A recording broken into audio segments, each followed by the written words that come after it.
This is gonna sound like one of those crazy, this couldn't have actually happened stories, but I swear it's 100% true. I know some of you are gonna call this a weird hallucination or the product of sleep deprivation, but I can't explain it. I've been driving for work every day for the last 4 years, and I've seen some strange things, but nothing compares to what happened to me that night in the rural stretches of northern Illinois. So, I'm not a truck driver, but I do a lot of driving for work. I travel long distances for my job as a technician for various retail stores. For context, the area I was in that night was between a small town called Rockford and a place called Freeport. It's a roughly 250-mile stretch of farmland with little to no civilization between the towns. Picture endless flat fields on either side of you, with just the highway stretching out into the dark. It's not a very comforting sight on any given night, but when you add in bad weather, things get downright unsettling. I had just left Rockford after finishing up at one of our stores, and the weather was already starting to turn sour. It had been a long day, 14 hours of work, and I was tired, but I had to make the drive home. The wind was picking up, and the skies were turning that ominous shade of gray. The kind you know means a storm is brewing. I called my wife to give her a heads up about the weather, especially since I was going through some pretty rural areas. I told her there was a thunderstorm warning in effect, and with the way the clouds were looking, it was definitely going to be a rough drive. I promised to check in once I got to a safer spot. I'd stopped for some coffee and a quick bite before I hit the road, trying to stay awake and alert. I knew the next couple of hours were going to be pretty intense, especially with the weather.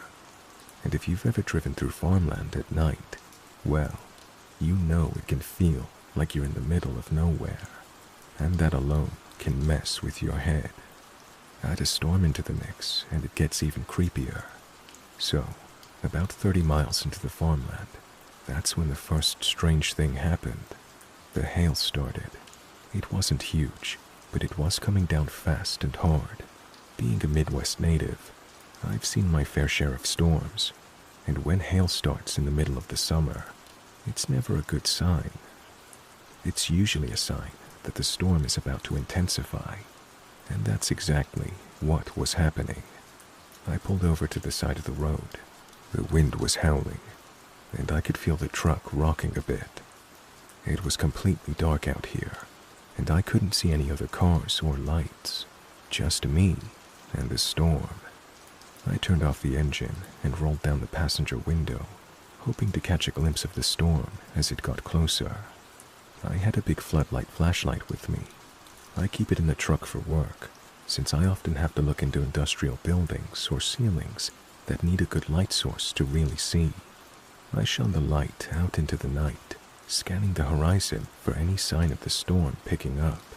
The wind was whipping the rain sideways, but there was nothing, no flashes of lightning, no dark clouds swirling in any direction, just more darkness. But then, something caught my eye. I turned my head towards the driver's side window, and I saw something that made my blood run cold. There, just outside my window, was a man. His face was pressed up against the glass, his eyes sunken deep into his skull, and a grin spread across his face from ear to ear. And when I say grin, I mean it was disturbing, like something out of a horror movie. His teeth were crooked and uneven, almost like they were too big for his mouth. Like a Cheshire cat smile, but with a twisted, sinister edge to it. I froze. My heart skipped a beat. I couldn't comprehend what I was seeing. He didn't move, just stood there, grinning at me, his face inches from the glass. I've never experienced fear like that in my life. Just this intense, suffocating dread. I'm not even sure how long I stared at him. I don't know if it was a second or a minute. It felt like an eternity. Then, without warning, the man raised his hand slowly, pressing his palm against the window. I could hear the faint sound of his breath fogging up the glass. But it wasn't just his breath. It was like he was trying to communicate through the fog, drawing something with his fingers. Slowly, methodically, he started to draw shapes. It was hard to make out what exactly it was. It wasn't like any normal shape, more like chaotic lines moving in erratic patterns that didn't make sense. And the whole time, that grin stayed there, frozen, almost like he was mocking me with it. I wanted to scream. I wanted to slam the truck into drive and get out of there, but I couldn't. My body wouldn't move. It was like I was frozen, stuck in this nightmare, unable to break free. The more I stared at him, the more I could feel the air growing colder around me. The man's presence felt unnatural, like he didn't belong in the world I was in. Then, just as suddenly as he appeared, he wiped the fog off the window with his sleeve, and in a flash, he was gone. One moment he was standing there, drawing on the glass, and the next, the space outside my truck was empty. I snapped out of my daze and floored it, tearing down the road, not even looking in the rearview mirror. I didn't care if there was another car or if I was speeding. I just needed to get away from that place. Once I'd gotten to a safer area, I pulled off at the first gas station I could find. I was shaking. I didn't want to freak out my wife, so I didn't tell her anything about the man. But I did tell her about the storm and the hail. I needed to get the image of that man out of my head, so I checked the truck's cameras. We have cameras running all the time for insurance and security purposes, so I thought maybe something would show up on them. I pulled the SD card and checked the footage. I watched it. Nothing. There was no trace of that man. No one walking by my truck. No strange figures in the background. No movement at all that could explain what I saw. It was like he wasn't even there. I didn't know what to think. Could I have been hallucinating from exhaustion? I'd been awake for a long time, but I'd driven through worse conditions before, and I've never seen anything like that. Still, I couldn't shake the feeling that something wasn't right. I still drive to work, but I can't bring myself to go through that stretch of highway after dark. If I have to go to Rockford or Freeport again, I'll make sure it's during the day. I'm not saying I'm convinced it was something paranormal, but I can't explain what happened. The only thing I know for sure is that it felt real. Too real to ignore. A few things have been running through my mind since then. Was it my mind playing tricks on me because of fatigue? Could it have been some kind of weird optical illusion? Something to do with the rain and hail? But there's just no way I could have imagined that grin. It was too vivid, too clear. And even though the cameras didn't pick up anything, I know what I saw. Anyway, that's my story. I'm not sure what happened out there, but I don't drive through that stretch at night anymore. I'll take the long way around if I have to. I just can't shake the feeling that whatever it was something I wasn't supposed to see.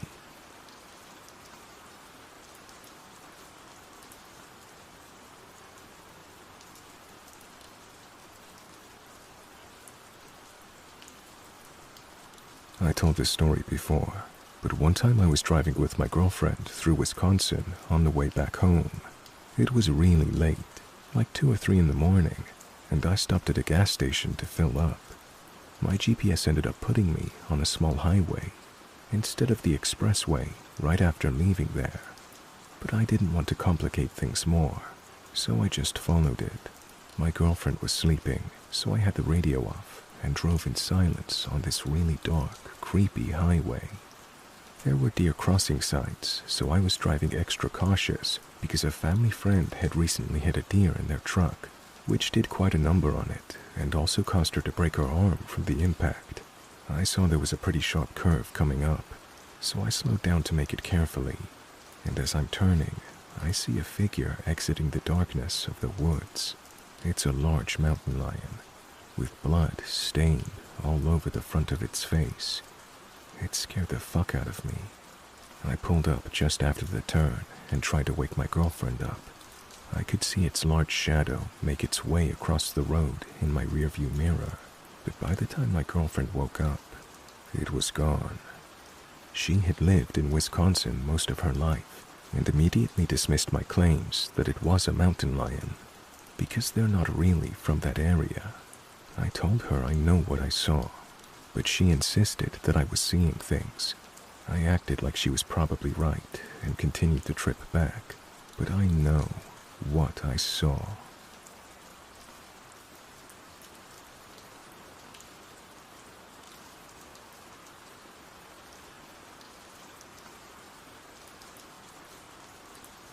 I've been a trucker for a few years now, and while I've seen my fair share of strange stuff on the road, there's one incident that stands out as one of the creepiest things that's ever happened to me. This happened a few years ago while I was on the long haul from Tucson, Arizona, heading up to Salt Lake City, Utah. The main highway I usually take was closed due to a flash flood, so I had to take a detour through some pretty remote, winding mountain roads in southern Utah. This was already pushing me out of my comfort zone, but I've been driving for long enough that I don't let the isolation get to me. Still, this route, it was a whole different experience. Now, if you've ever driven through rural areas at night, you'll know what I mean when I say that complete darkness out there feels different, almost suffocating. You're surrounded by miles and miles of nothing. No streetlights, no towns for miles. Not a single sign of civilization. The kind of silence that's so heavy, you can almost feel it pressing in. And it was getting late, so I decided to pull off the road and get some rest before continuing on. The nearest town was over 40 miles away, and the area felt like the kind of place where, if you broke down, no one would come looking for you for hours. I parked my truck, turned off the engine, and decided to take a nap in my bunk. The stillness was almost unbearable, but after a long day of driving, I was exhausted and needed a break. I turned off the lights and laid there in the pitch-black darkness. It was dead quiet, not a single sound, except for the occasional creak of the truck settling. I drifted off, but it didn't last long. I woke up around 4 a.m. to the sound of something hitting my truck. It wasn't just wind or rain. It was like something was messing with the cables and the equipment between the cab and the trailer. These cables are just a few inches from where I was lying, and the noises were so distinct that I could hear each one of them. A tug, a scrape, a rattle. I tried to brush it off, but after a few more seconds, I heard something else. The sound of something heavy climbing onto the back of my truck. The whole thing shook. I'm talking like a couple 100 pounds worth of weight shifting around back there. At first, I thought it was a bear or maybe a mountain lion, but the more I listened, the more I realized this was different. By now, I was wide awake, heart racing and starting to panic. Whatever was out there was getting closer, and I wasn't in the mood to be dealing with a wild animal, especially not one that seemed to be trying to get into my truck. So, without thinking, I slammed my hand hard into the wall of the cab, hoping that the loud noise would scare whatever it was away. What happened next threw me for a loop. I heard a man scream. It wasn't a normal scream either. It was a terrified, blood-curdling shriek, like he was in pain or in a complete panic. The sound echoed through the air, and then I heard a loud thud, like someone had just fallen off the back of my truck. It wasn't just a soft landing, it was heavy, almost like they hit the ground hard. Then I heard voices, multiple voices, all shouting and calling out to each other, but not like normal people. These voices were strained, as though the people shouting weren't in full control of their words. I couldn't make out what they were saying, but it sounded like they were moving around my truck, getting closer. I was frozen for a moment, unsure of what to do. My heart was pounding in my chest, and all I could think was, who the hell is out there? I quickly grabbed the truck's keys, threw on the lights, and threw open the door. My headlights illuminated the area around my truck, and I was ready to bolt if I had to. What I saw wasn't what I expected at all. Standing in front of my truck, just barely visible in the harsh light, were a group of people, maybe 6 or 7 of them. The way they were moving sent a chill down my spine. They were all wearing dark clothing, but not uniforms, and their movements were stiff, like they were trying to be stealthy, but not doing a very good job of it. They didn't seem to notice me immediately, and when they did, they didn't speak, just exchanged a few glances.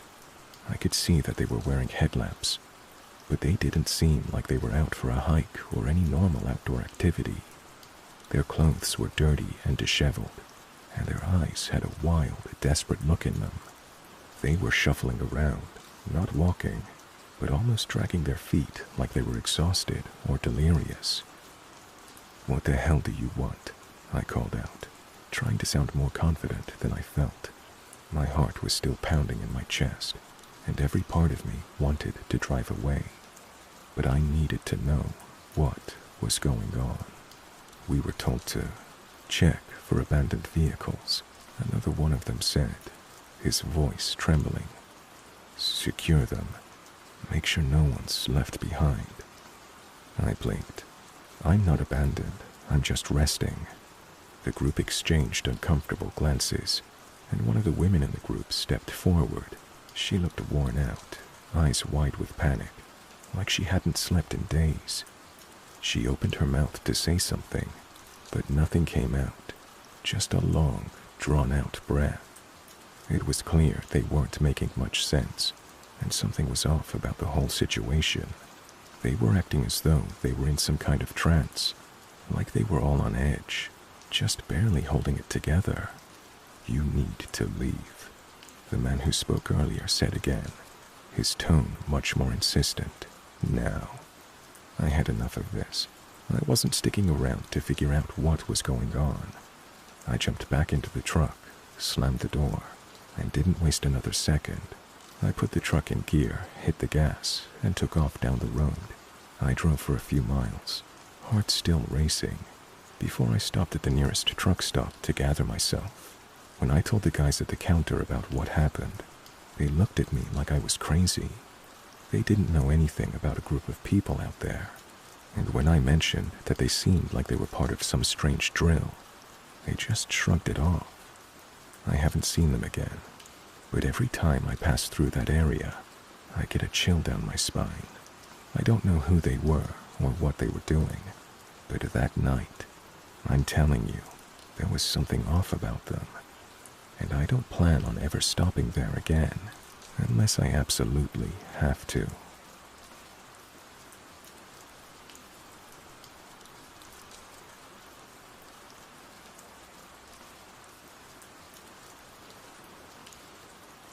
I went to summer camp in a rural part of New Jersey back in the mid-1990s.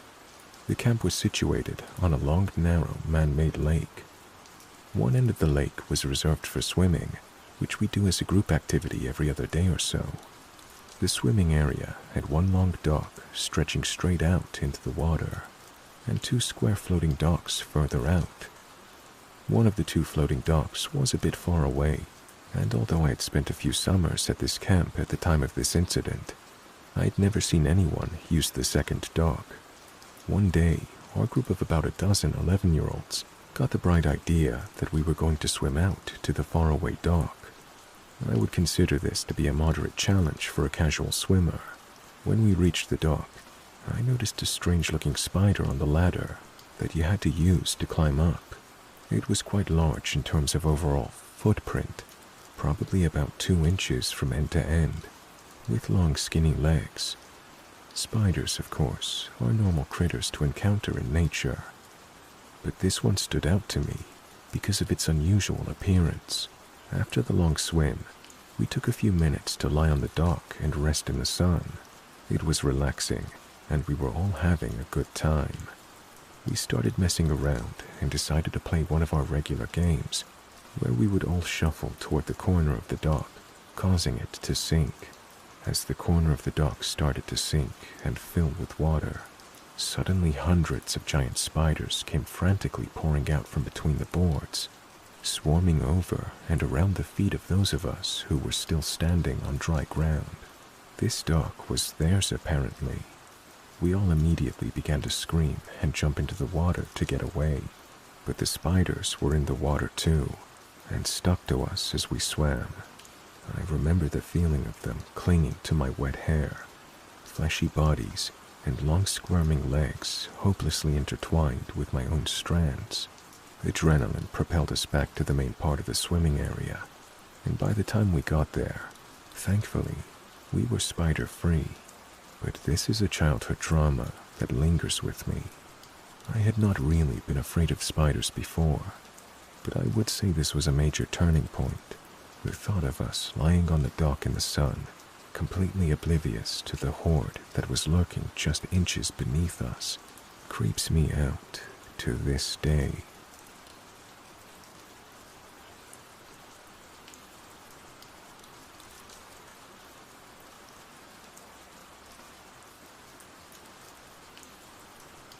This is something that's haunted me for years. It's a memory I can't shake, and I've never quite been able to explain it. What happened on that stretch of highway in Montana still gives me chills every time I think about it.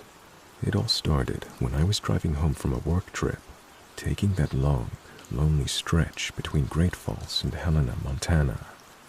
If you've ever driven that route, you know it's a place that feels like it's on the edge of nowhere. It's the kind of road where the silence presses in on you, especially at night. There are no streetlights, just the open road and dark fields that seem to stretch on forever. It was around 3 a.m., and I was cruising along in my truck, trying to keep myself awake. It's the kind of drive where you end up talking to yourself just to stay focused, and you find yourself squinting into the darkness, trying to keep your eyes from closing. I had the high beams on, no other cars in sight, just me and the road. Then, I saw something up ahead in the distance. At first I thought it was a deer crossing the median, so I started to slow down, instinctively easing off of the gas. But as I got closer, I realized something didn't quite add up. The shape wasn't moving like an animal. It was standing upright, and that's when things started to feel wrong. I slowed down even more, now creeping along at 30 miles per hour, trying to get a better look. I squinted into the night, and that's when the headlights revealed it. This wasn't a deer or any animal I'd ever seen before. It was a man. At least, that's what I thought at first. But as I got closer, I saw the figure more clearly, and I realized what was wrong. He was wearing blue coveralls, but it wasn't just his clothes that caught my attention. It was what he had on his head. I can't even describe it properly, but I'll try. He was wearing a goat mask. No, not a cheap Halloween mask. This thing looked real, like it was a part of him. It was a grotesque mask, shaped like a goat's face with long, curling horns. The eyes were the worst part. Wild, unblinking eyes that gleamed in the light, almost like they were alive. The mouth was twisted into a grin that was too wide, with sharp teeth visible through the dark gaps.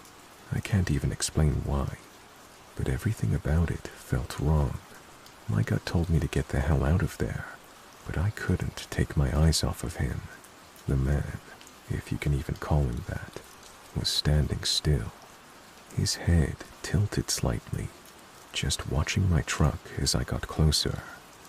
I've been on some pretty isolated roads before, but this was different. I could feel my heart starting to race, and the hair on the back of my neck stood up. Everything about this man in the goat mask was unsettling. Why was he out there? What was he doing standing in the middle of nowhere at 3 a.m.? There was no explanation for it. I swerved into the left lane, just trying to get some distance between the man and myself. But as I passed him, something happened that made my blood run cold. The man lunged at my truck. It was like something out of a nightmare. In an instant, he shot forward, hands reaching out toward the truck. He moved so quickly that I didn't have time to react. All I could do was slam my foot down on the gas pedal and get the hell out of there. My heart was pounding in my chest as I pushed the truck faster, not daring to look back. The whole time, I could feel my eyes locked on the road ahead, but my mind kept replaying what just happened. I didn't stop driving until I got to Helena, over 30 miles away. The adrenaline was still rushing through my veins, and I didn't feel safe stopping until I was in the city. When I finally did pull into a gas station, I took a moment to catch my breath. I was trying to make sense of what had just happened, but there was no logical explanation. A man in a goat mask, standing in the middle of nowhere, lunging at my truck. It didn't make sense.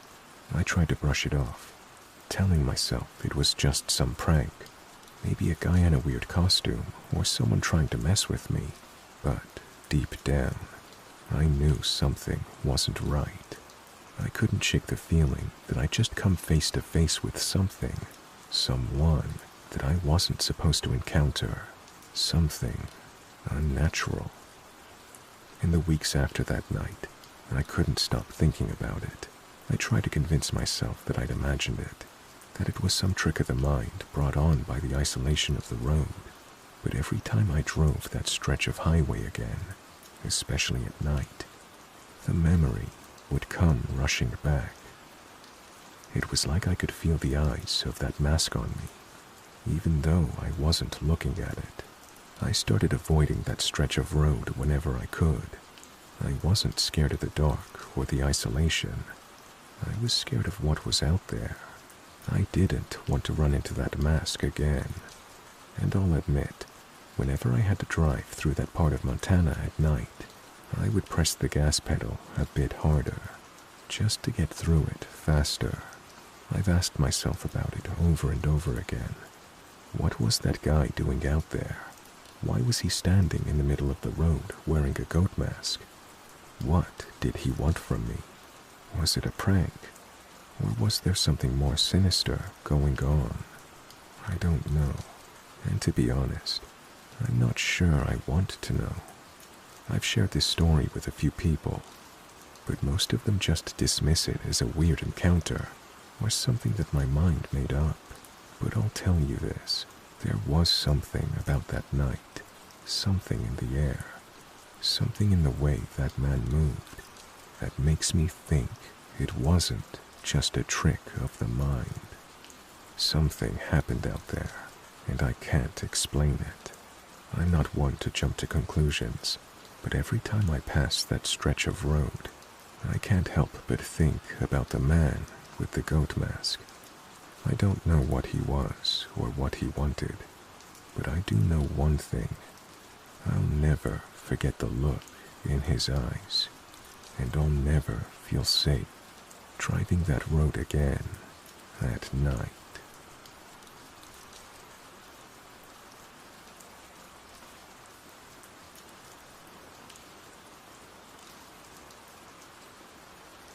I've been involved in off-road racing for years, working as a crew guy for a team in Baja California, Mexico.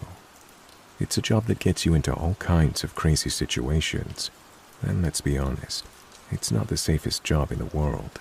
The races are intense, the conditions are harsh, and the places you end up are sometimes downright terrifying.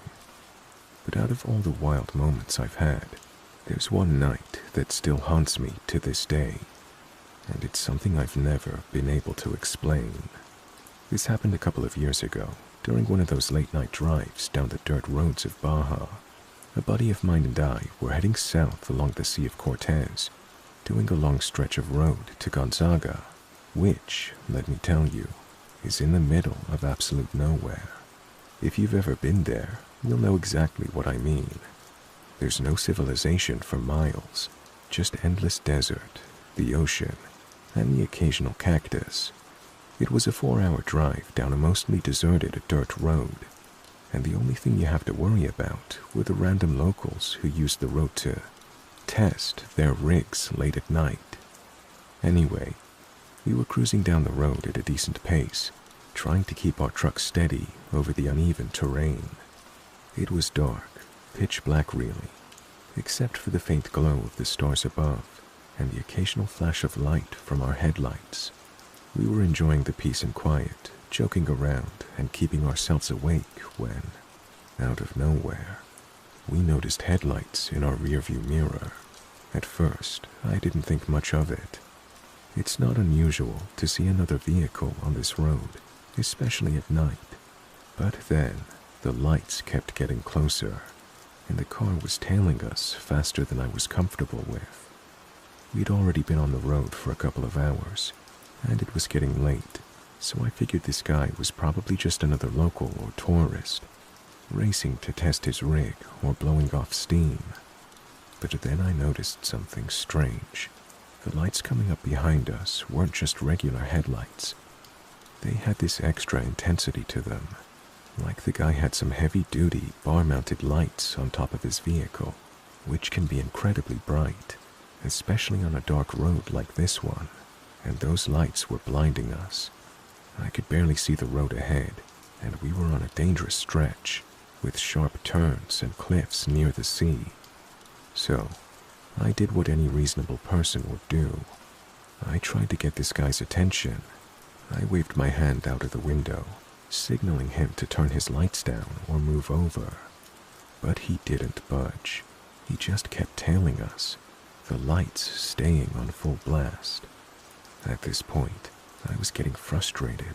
We were on this winding, treacherous road, and this guy was doing nothing but making it worse by blinding us. The thought of a head-on collision or crashing into the sea crossed my mind a few times. After a few minutes of this, I knew I had to get off the road. There was a sharp curve coming up near the shoreline, and if this guy didn't back off soon, I was going to have no choice but to pull off the road to avoid a crash. I searched for a spot, trying to find somewhere safe to pull over without losing control of the truck. Finally, I spotted a narrow patch of dirt that led down the edge of the road and quickly steered us off the path. The second we cleared the road, we both watched as the headlights of the truck raced by us, going way too fast for that sharp curve ahead. We thought for sure the guy was going to fly off the road and tumble down into the sea. But then something bizarre happened. Instead of crashing like we expected, the lights continued to move straight, directly toward the edge of the curve. And then, something that still doesn't make sense. The lights didn't fall off the road. They didn't dip down toward the sea either. Instead, they shot straight into the night sky, like they were being pulled up by some unseen force. The lights became brighter, then disappeared altogether, like they'd vanished into thin air. For a good minute, neither of us said a word. We just stared, both trying to make sense of what we had just seen. I don't know if it was shock, or if we were just too tired, but all I could think was, did we just see what I think we saw? My buddy was the first to speak up. "Did you see that?" he asked, his voice almost trembling. I turned to him, not really sure how to respond. The fucking flying truck," I said, half joking but half serious, because I honestly couldn't think of any other way to explain what had just happened. We didn't talk about it much after that. It was like the kind of thing that, even though we both knew what we saw, you just didn't bring it up.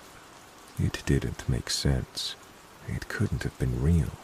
I mean, how do you explain a truck going way too fast, just flying up into the sky and disappearing? and there was no way we could tell anyone else about it, not without sounding like we'd lost our minds. We didn't say anything about it to anyone else when we arrived in Gonzaga. We didn't even mention it to the other guys in the team. I don't know if we were afraid of sounding crazy, or if we just did not want to relive it. Either way, we both just brushed it off and kept the experience to ourselves.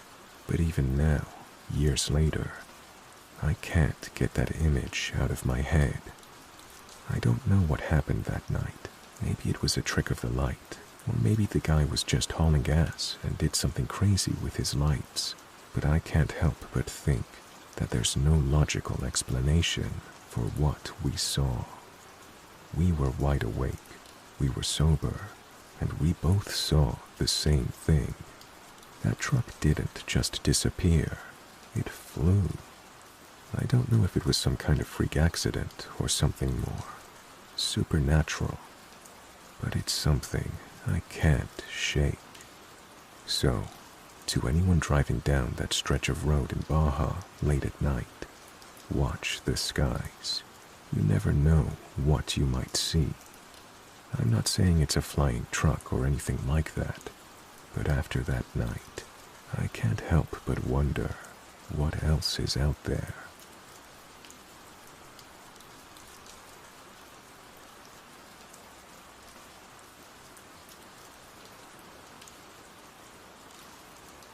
I love road trips.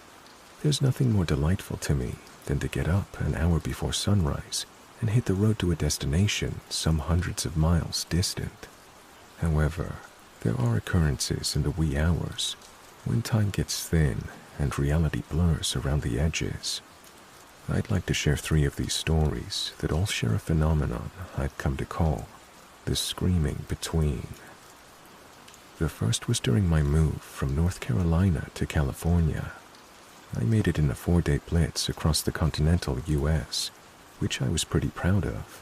Day 1 passed with no trouble, moving from Goldsboro, North Carolina to Prattville, Alabama in about 12 hours.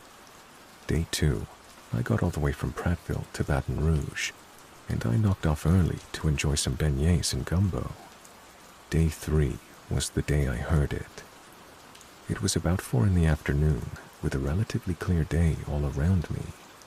October isn't the hottest time in Texas, but my AC had quit working, so I had the windows down. V&V's Nation's Nemesis was blaring out of my shitty Honda Civic speakers when I heard a god-awful shrieking.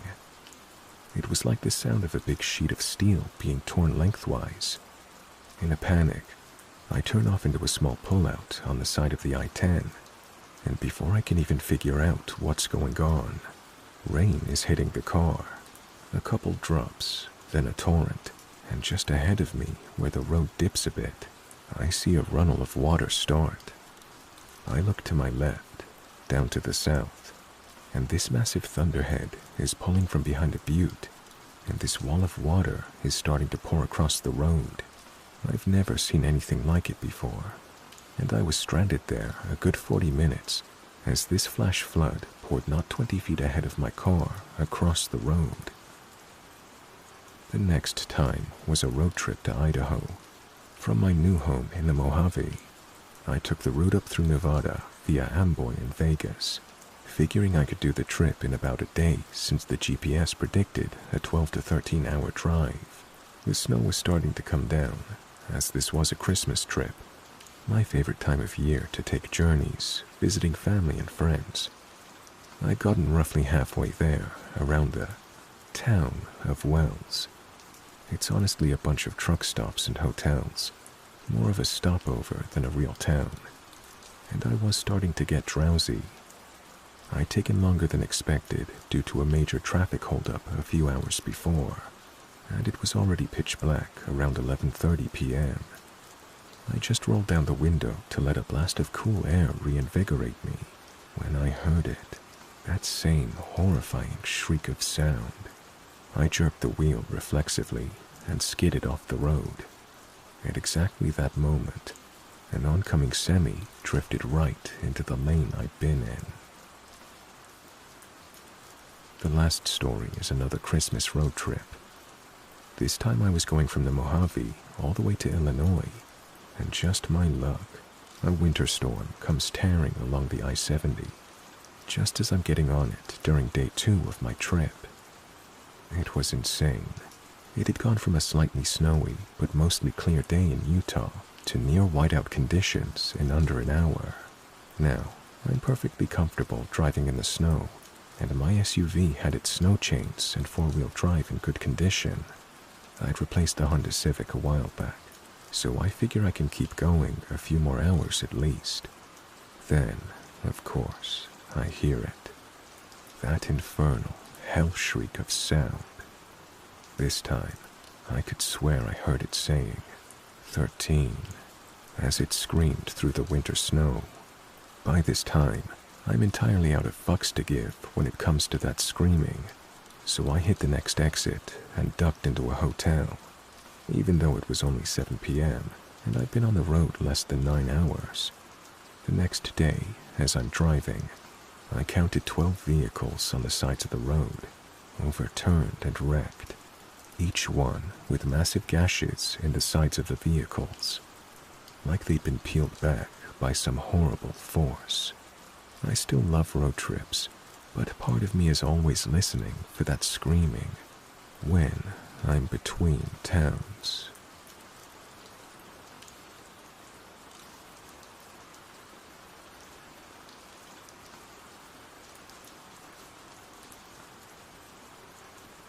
During my summer, after 21, I could buy a beer, and there was a time period where I couldn't go back to college yet for my last year, so I would hike down to a sandbar by a local river.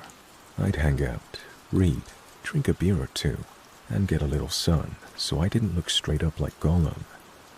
Sometimes my friends would join me, but I went there solo more often than not. Well, my sandbar was kind of close to this bridge. I say kinda, 'cause I'm far down the river, but it's tall as fuck so you can see it from far away. So, I'm sitting there drinking a beer and reading, when all of a sudden, several kids show up. They look about 18 or so, guys and girls. Well, they start jumping off the bridge. Fucking dumb, because this thing is huge. Anyway, I'm watching them jump off for a second, but this one long-haired guy doesn't come back up. I hear hollering and screaming. They drag him to the bank, and I finally notice he's got blood all down his face. He jumped and smoked one of the concrete support pylons of the bridge. The water was just the perfect depth so that you couldn't see it. Before I could even think, this paramedic truck was flying down the near hillside. I don't know if he made it. I'm inclined to think not. The next week, I decided I needed to go back there.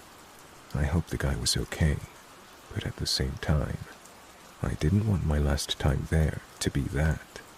Well, I didn't get a choice. When I went back, it was blocked by several highway dividers and had a no trespassing sign, which, to me, kind of confirmed what happened to him.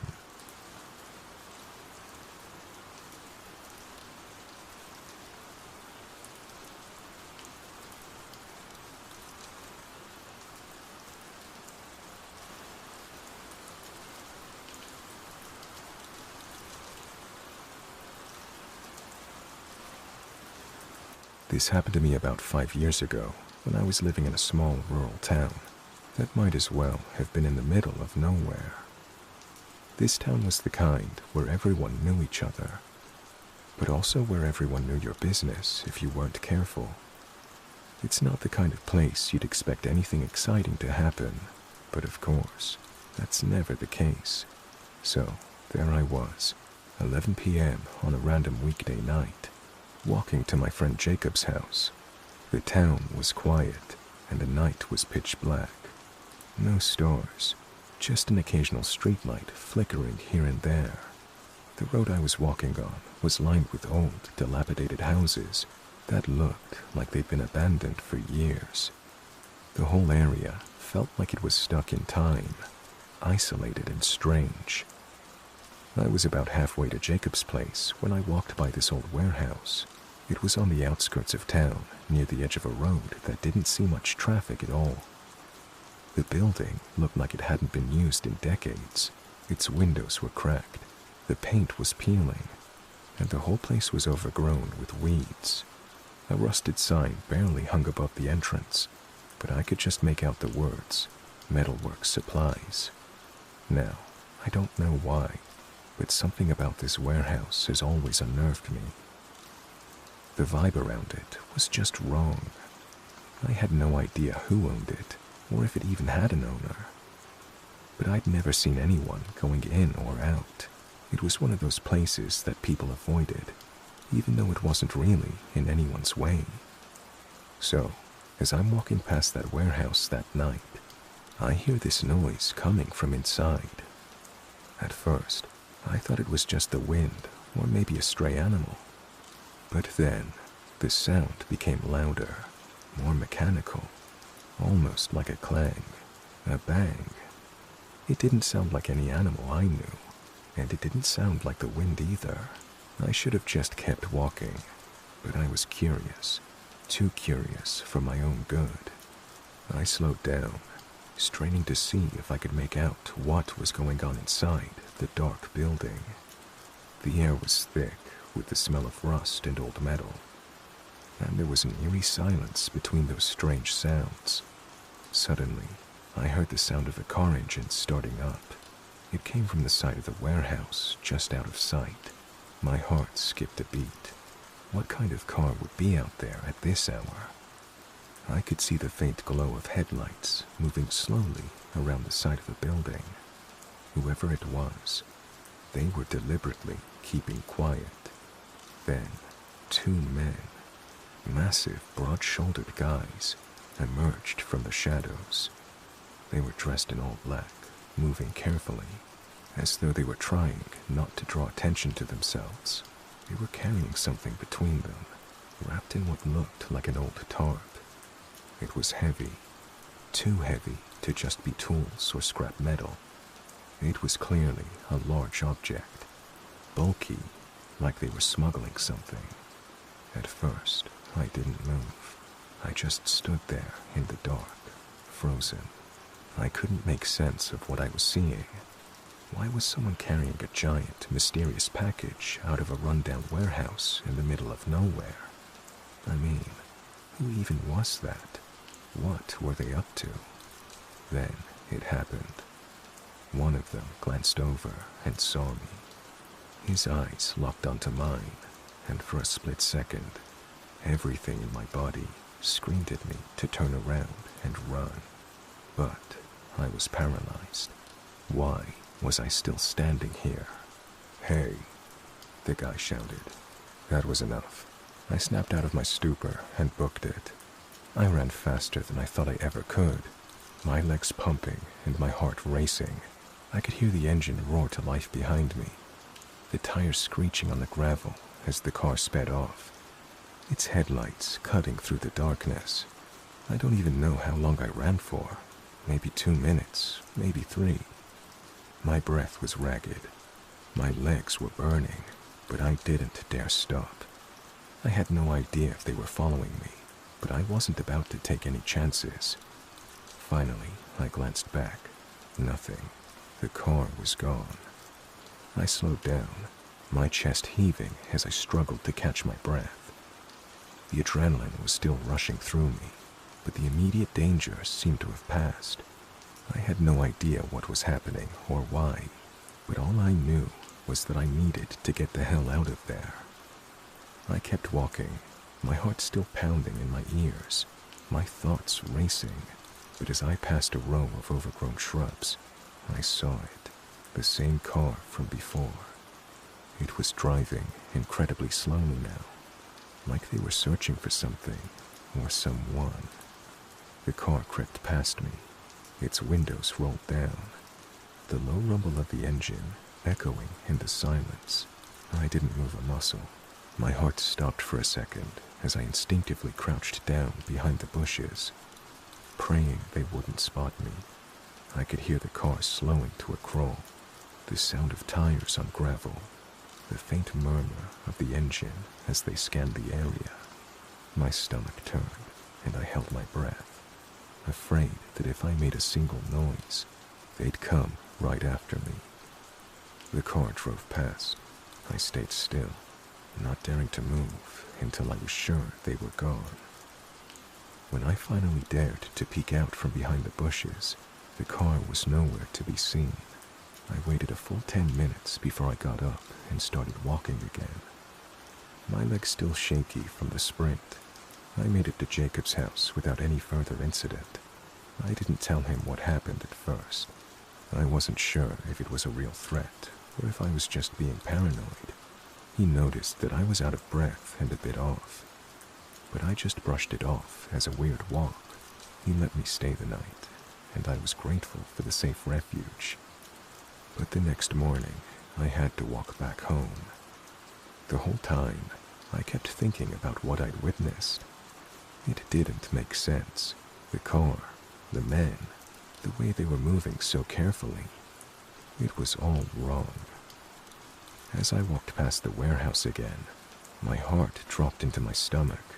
The place was different. There were police cars parked outside, their lights flashing in the early morning mist. Yellow crime scene tape was strung up all over the entrance. I could see 2 officers standing outside, talking to a woman who was crying uncontrollably. My stomach twisted.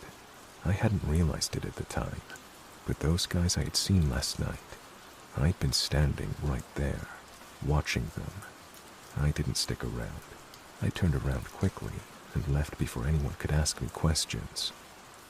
But I couldn't shake the feeling that I just narrowly escaped something far worse than I could ever understand. What did those guys have in that tarp? What was really going on in that warehouse? I didn't stick around long enough to get any real answers. Like I said, I just turned around and went home. But that morning left me feeling like something wasn't right. Like I had narrowly avoided some kind of disaster. I tried to shake it off, but it's hard to forget something when it keeps nagging at the back of your mind. So here's what I found out, and I'll be honest with you, this story gets darker than I ever thought it would. It wasn't just some petty crime. I kept hearing rumors around town. People who were close to the area started talking, and eventually, I got the piece of the puzzle that had been missing for so long. A few weeks after the incident, the police had finally released a statement about what happened, though they were keeping a lot of details under wraps. But you know how rumors work in small towns. They spread like wildfire. Turns out, the 2 guys I saw carrying the tarp weren't just petty criminals. They were involved with a local criminal syndicate. The victim, it was someone who'd been trying to break into the syndicate's operations. It was a man named Victor, and he wasn't just some random guy. He was a low-level member of the syndicate who'd started to get cold feet. People said he'd been talking to the cops, trying to get out of the whole mess. Once you start talking, you're as good as dead. What I didn't realize at the time was that the tarp the 2 men were carrying wasn't a bundle of stolen goods or equipment. It was Victor's body. They had killed him, most likely the night before, and were transporting him in the middle of the night to get rid of the evidence. It was so damn brutal. I could barely believe it when I heard the full story. I didn't hear much about Victor at the time, because the investigation was kept under wraps for a while. The police were trying to piece everything together without causing a panic in a small town. I didn't know any of the details about his past or why he was involved, but everything started to make sense once I learned who he was. Apparently, Victor had been a trusted member of the criminal organization for a while. He worked in the shadows, doing the dirty work, smuggling, money laundering, all that. But over time, he started to change. He had a family, a wife and 2 young kids, and he became disillusioned with the life he was leading. The deeper he got involved with the syndicate, the more he realized how dangerous it was. Eventually, he started slipping information to the cops, hoping they'd protect him if he cooperated. Unfortunately for him, his betrayal didn't go unnoticed. His so-called family in the syndicate found out and decided to make an example of him. I couldn't stop thinking about that night. Something about it haunted me. I kept replaying the scene over and over in my head. The two men carrying the tarp, the car driving slowly, and the way the air felt like it was about to snap. Then, months later, I heard the rest of the story, and it shook me.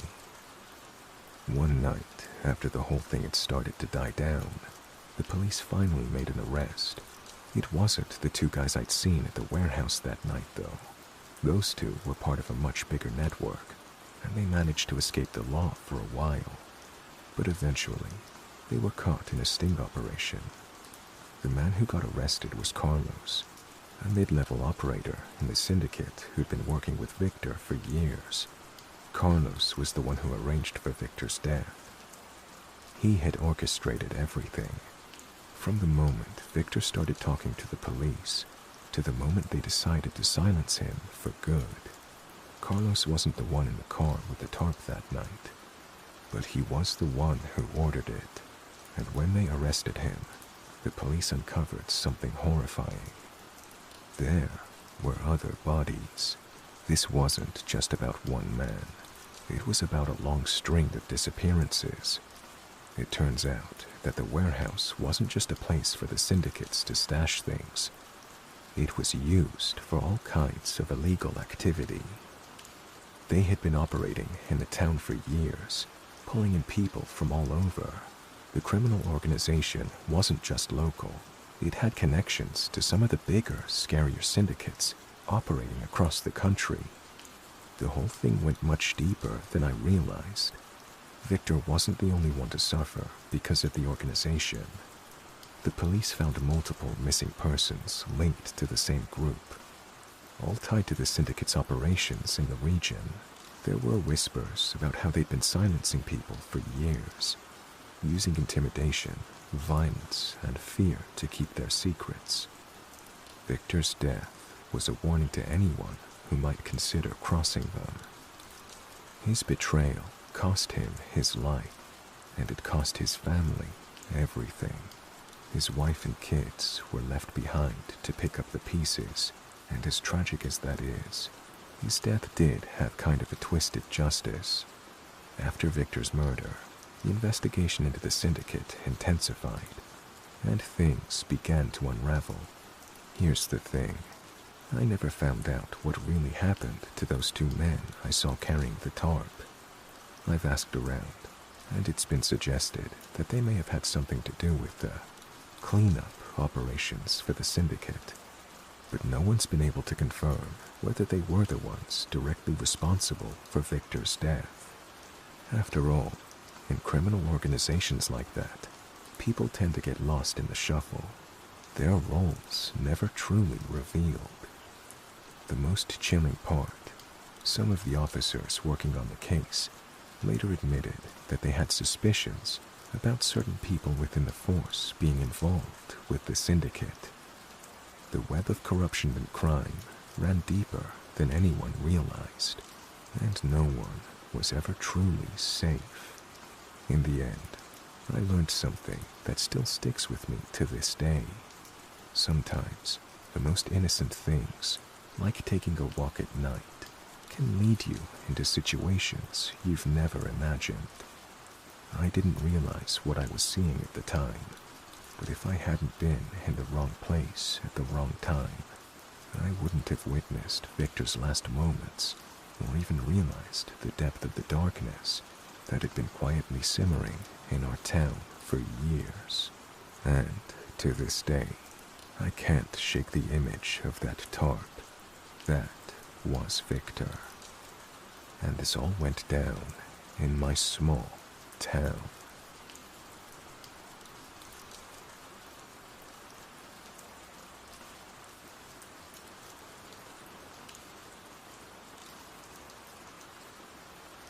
I've debated whether or not to share this story for years now, but after hearing other strange and unsettling experiences on here, I've decided it's time. This happened when I was working as an instructor for a wilderness survival course in the late 2000s that took groups of people into the woods to teach them how to survive with nothing but the basics. It wasn't just a camping trip. It was a real survival experience where people learned essential skills: shelter building, fire starting, water purification, and foraging. We took them deep into the woods of upstate New York, far from civilization. The areas we went to were remote, usually surrounded by thick forest, miles away from the nearest town. One of the exercises we'd do was to take students to a secluded spot in the woods. It was about half a mile from the main camp, but we always took a winding, circuitous route, so it felt much further and more isolated. Once we got to the site, the students had built their own shelters out of materials they could find in the forest. They'd spend the night there, isolated, with only their shelters and a small campfire to keep them company. It was a tough night for the students, especially after a long day of survival training. And as one of the instructors, it was my job to keep an eye on them and make sure they were all safe. That night, we were out with a small group of students. It had gotten dark and the temperature had dropped. We had finished eating, and the students had already made their shelters. They were getting ready to turn in for the night, and the instructors were cleaning up the fire pit. Everything felt normal, until it didn't. The first odd thing was the sound. It started as a faint, almost imperceptible thump in the distance, like a deep rumble coming from beneath the ground. At first, I figured it was just the wind rustling through the trees, or maybe an animal moving through the woods. But then the sound grew louder and more distinct. It wasn't the wind. It was too steady and rhythmic, like a low hum that filled the air. The noise wasn't coming from above or around us. It felt like it was coming from deep within the earth itself. At first, I didn't say anything to the other instructors, but I could tell they were starting to notice it too. I could see them exchanging glances, a mix of curiosity and concern. The students hadn't noticed it yet, thank God. We didn't want to scare them, so we kept it quiet. Then the hum shifted. It became more erratic, almost like the sound of a distant drum beat. It echoed through the woods, getting louder, faster, and more intense. It felt like it was getting closer, but then it would fade away, only to return a few moments later, louder than before. The sound pulsed like it had a rhythm of its own. The temperature seemed to drop even further as the sound continued, and the night felt suddenly very still and unnatural. I tried to rationalize it. Maybe it was a large animal or some kind of weather phenomenon. But the more I listened, the more it seemed wrong. The rhythmic thrum had an almost unnatural quality to it, as if it was being made deliberately. Something about it made my skin crawl. The students were now all in their shelters, probably asleep by this point, but the sound didn't stop. If anything, it grew louder. The closer it got, the more the trees around us seemed to shake. I turned to my fellow instructors, but none of us knew what to make of it. We stood there, listening, wondering if anyone else was hearing this. The hum was now more of a deep, vibrating resonance, filling the air around us like the sound of a large drum or a massive engine revving, only deeper and somehow more otherworldly. By now, I couldn't focus on anything else but the sound. It was unlike anything I'd ever heard in the wilderness. We waited, thinking it would stop, but it didn't. The sound swelled in intensity, then began to fade again. But this time, it wasn't quite as loud. The eerie, drumbeat-like hum seemed to go in cycles. When it faded, it almost seemed like it was getting further away. but we still felt like it was circling us, as if something was moving around the perimeter of our camp, just out of view. I didn't want to alert the students, so I told the instructors to keep quiet, but we couldn't shake the feeling that we weren't alone. We all stood by the fire, trying to remain calm, but the longer the hum went on, the more unsettling it became. And then, almost suddenly, the sound stopped. The silence that followed felt deafening. My ears were ringing, and I could feel the tension in the air. None of us spoke for a moment. We were all processing what had just happened, still unsure of what we had just experienced. I remember trying to convince myself it was just some kind of weird, natural phenomenon. Maybe a nearby animal or an odd atmospheric condition. But deep down, I knew something was off. The rest of the night was uneventful. We kept the fire going, stayed alert, and didn't sleep much. I kept thinking back to the sound and its strange rhythm. There was something about it that felt wrong, but nothing happened after that.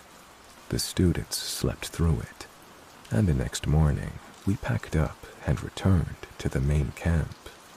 It wasn't until a few days later that we learned the truth.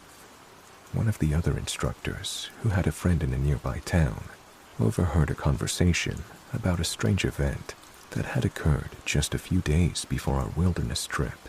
There had been reports of loud noises in the area, a deep, rhythmic drumming sound coming from the woods not far from where we were camped. Some locals had thought it was some kind of ritual, though no one could explain it.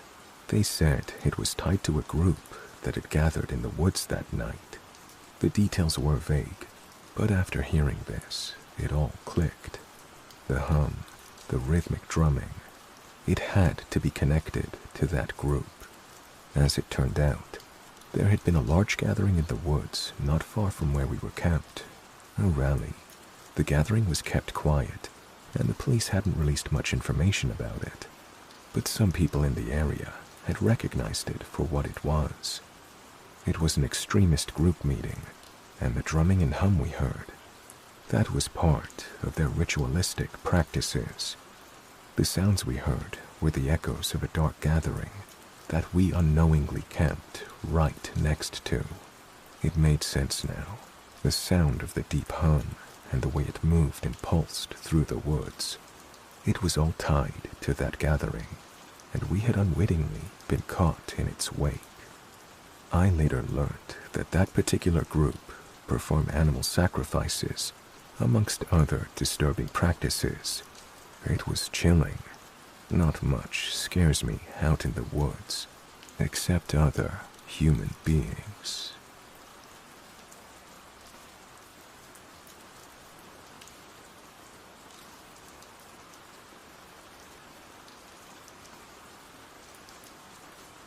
I've been debating whether or not to share this story for a few years now.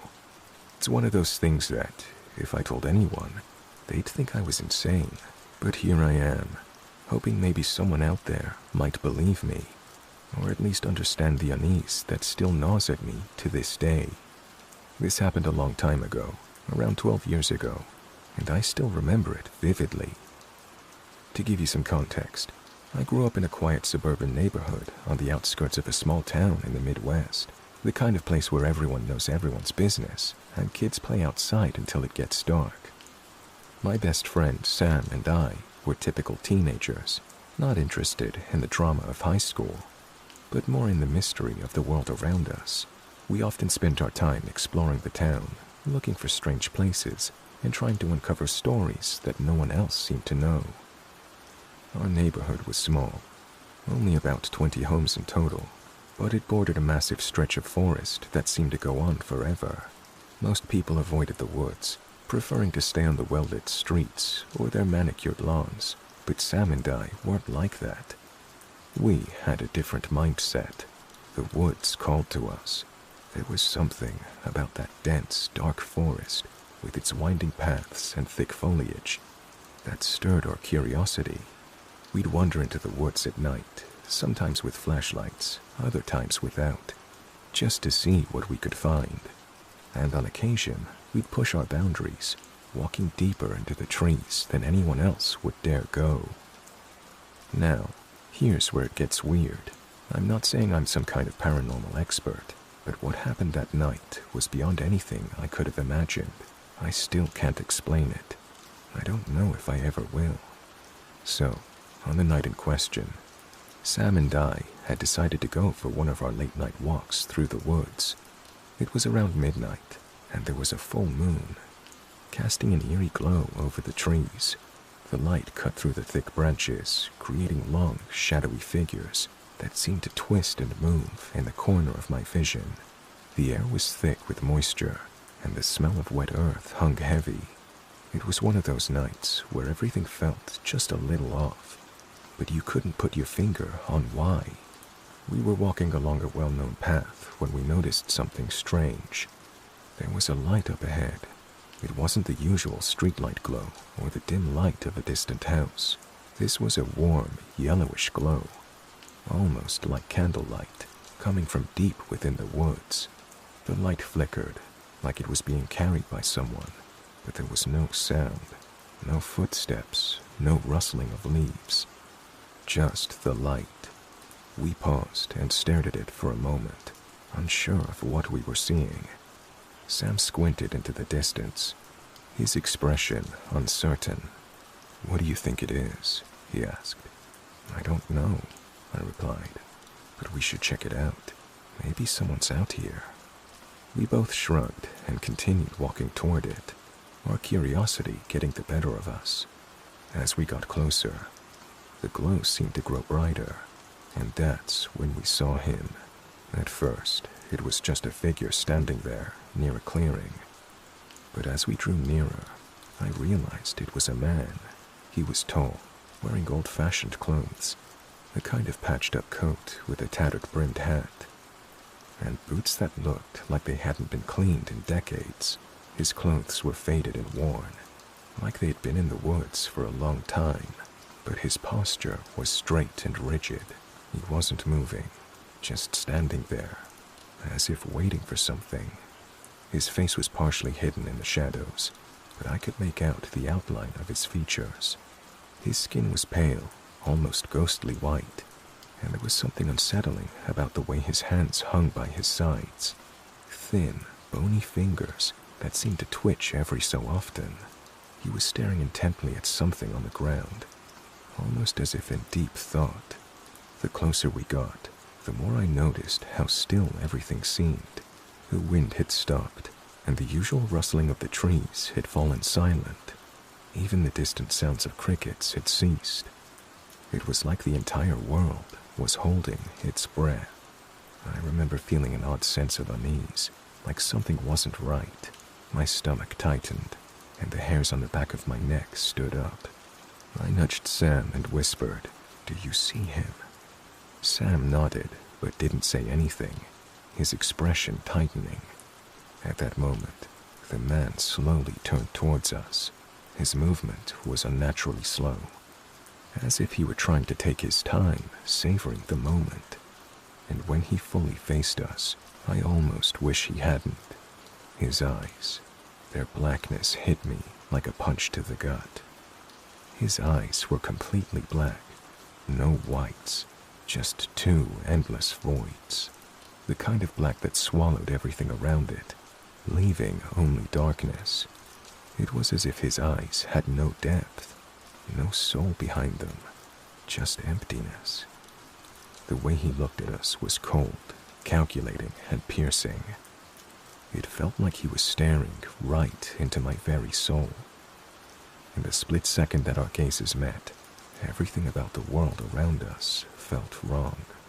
It wasn't just the eyes. The air felt thick, as if it were pressing down on me, suffocating me. And for some reason, I knew we shouldn't be there. It wasn't like the usual unease you feel when you're in a dark, quiet place. This was something deeper. It was primal. Then, in the most unsettling way, he spoke. His voice was low and gravelly, like someone who hadn't spoken in years, as if his words had been trapped in his throat, desperate to be released. "You really shouldn't be here," he said, his voice taunting.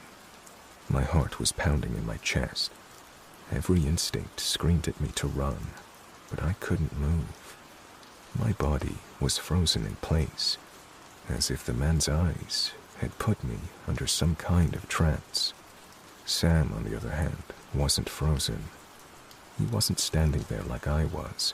His feet shifted nervously, and then, as if the weight of the moment had finally hit him, he let out a sharp breath and whispered, "We need to go."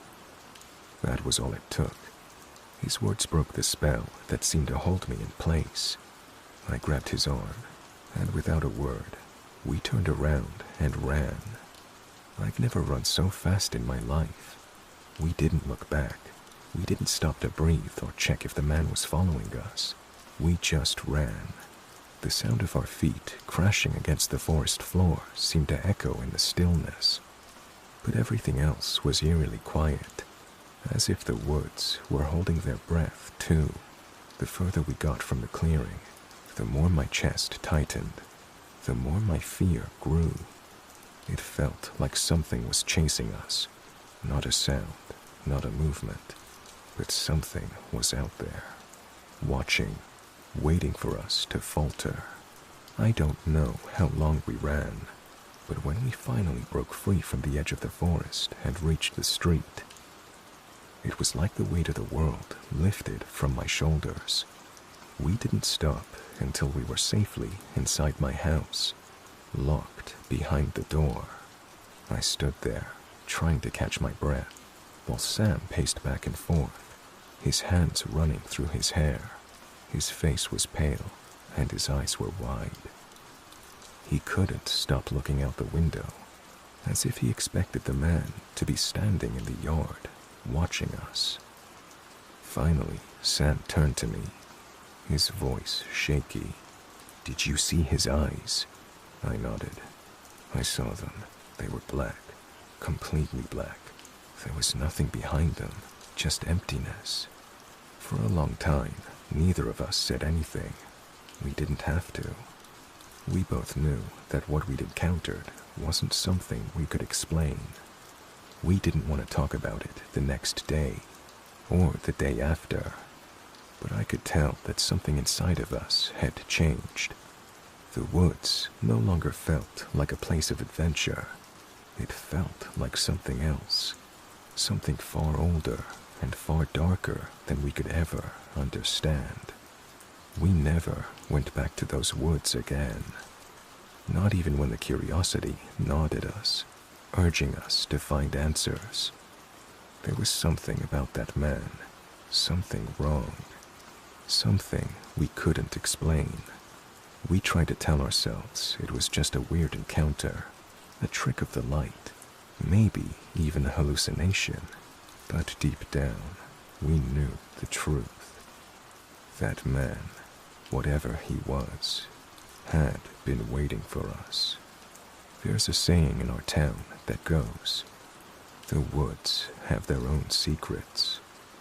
Maybe they are best left alone."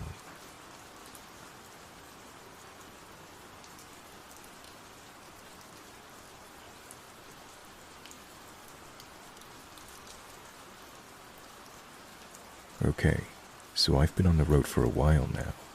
I've seen some pretty messed up things in my time, from accidents to addicts, panhandlers, and everything in between.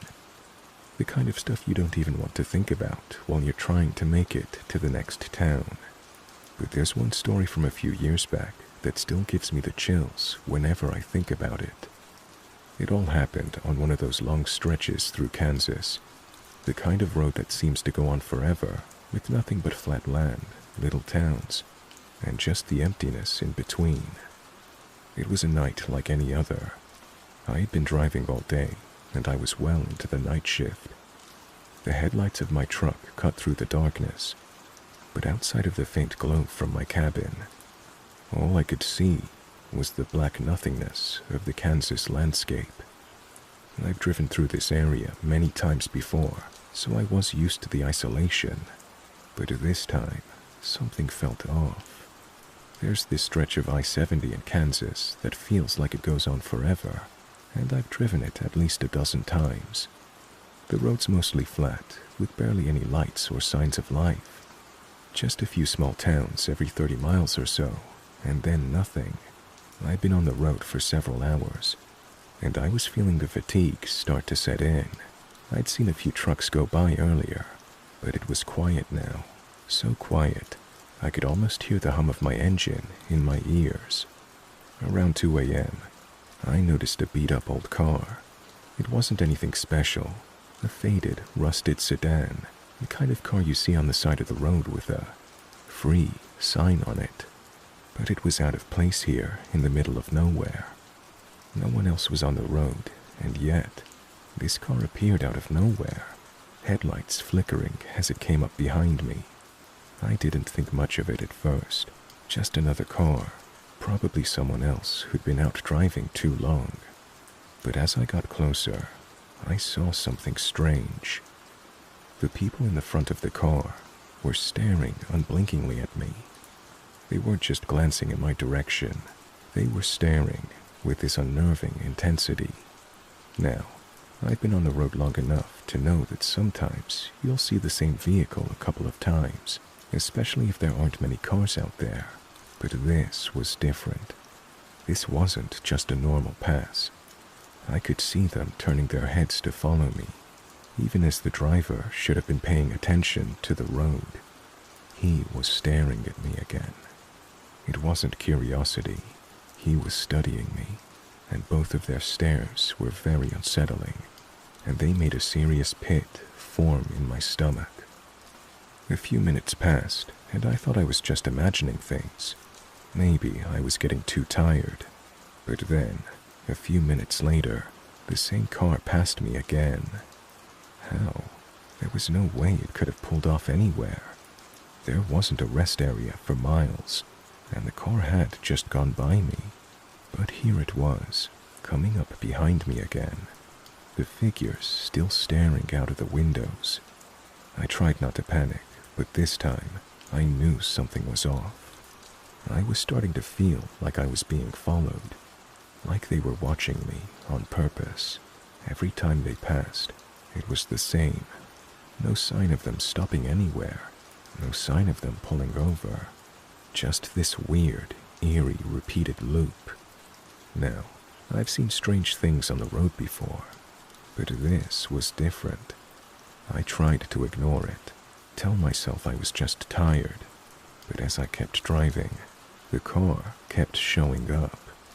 Every time it passed, I could see the figures craning their necks to stare at me. And then, the car passed me again, but this time, it didn't just pass. It pulled off the road down a small dirt track, and then parked in the dark. The figures inside didn't move. They just sat there, staring at me. I couldn't shake the feeling that they were waiting for me to do something. I kept driving, trying to ignore the growing sense of unease crawling up my spine.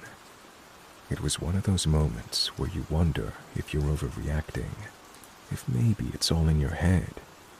But then, as I passed a little town on the side of the road, I saw the car again. This time, it was parked by the side of the road, completely still. There was no sign of anyone in the front seat. I didn't stop to find out what was going on. I just kept going, faster now, my hands gripping the steering wheel tight. I pulled into the TA truck stop in Lemon a little while later, needing to take a break and get my bearings. When I got out of the truck and walked into the stop, I thought I was done with it. But when I was at the counter getting my coffee, I overheard a trucker talking to the cashier. "Did you see the car out there?" he said, sounding kind of agitated. "What car?" the cashier asked. The man described the same sedan and explained that it had been following him for miles. I froze. He was talking about the same car. I walked over to him. "You've seen it too?" I asked, trying to keep the edge out of my voice. "Yeah, I've seen it. It keeps passing me over and over again. It's like they're just watching. I don't know what it is, man, but it's giving me the creeps." My blood ran cold. It wasn't just me. Other drivers had seen it too. I wasn't crazy. I didn't stick around long. I paid for my coffee and went straight back to my truck, locking the door behind me. I sat there for a while, just staring out of the truck, trying to make sense of it all, but there was no sense to be made. It was just one of those things that doesn't make any logical sense, but still happened. And I don't know what the hell it was, but it still creeps me out when I think about it. I'm telling you, sometimes there's something about the road at night, something that doesn't add up. Maybe it's fatigue, or maybe it's something more. But when you see that car, with the figure staring out of the window, you can't just ignore it. If you're ever driving across Kansas late at night, and you see a rusted-out sedan with people staring through the window at you, don't stick around to figure out why. Just keep moving.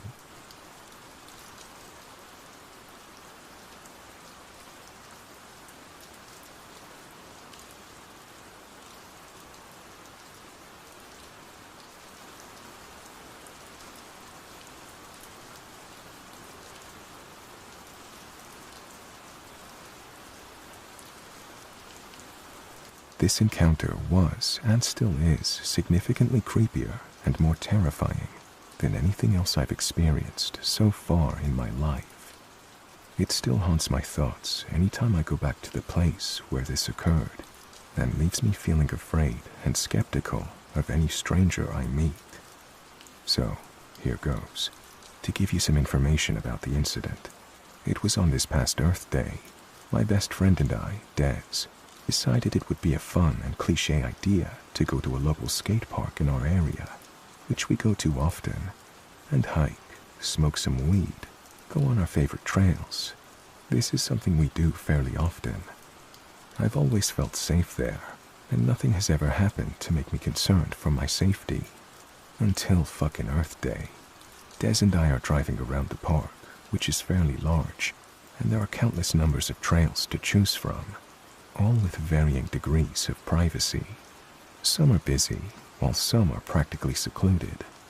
Because Des and I were planning to smoke some of that sweet green, clearly we would want to pick a more secluded route that day. So we decided on one of our favorite trails, one we call Nature's Eyeball, and we drive over to it and park.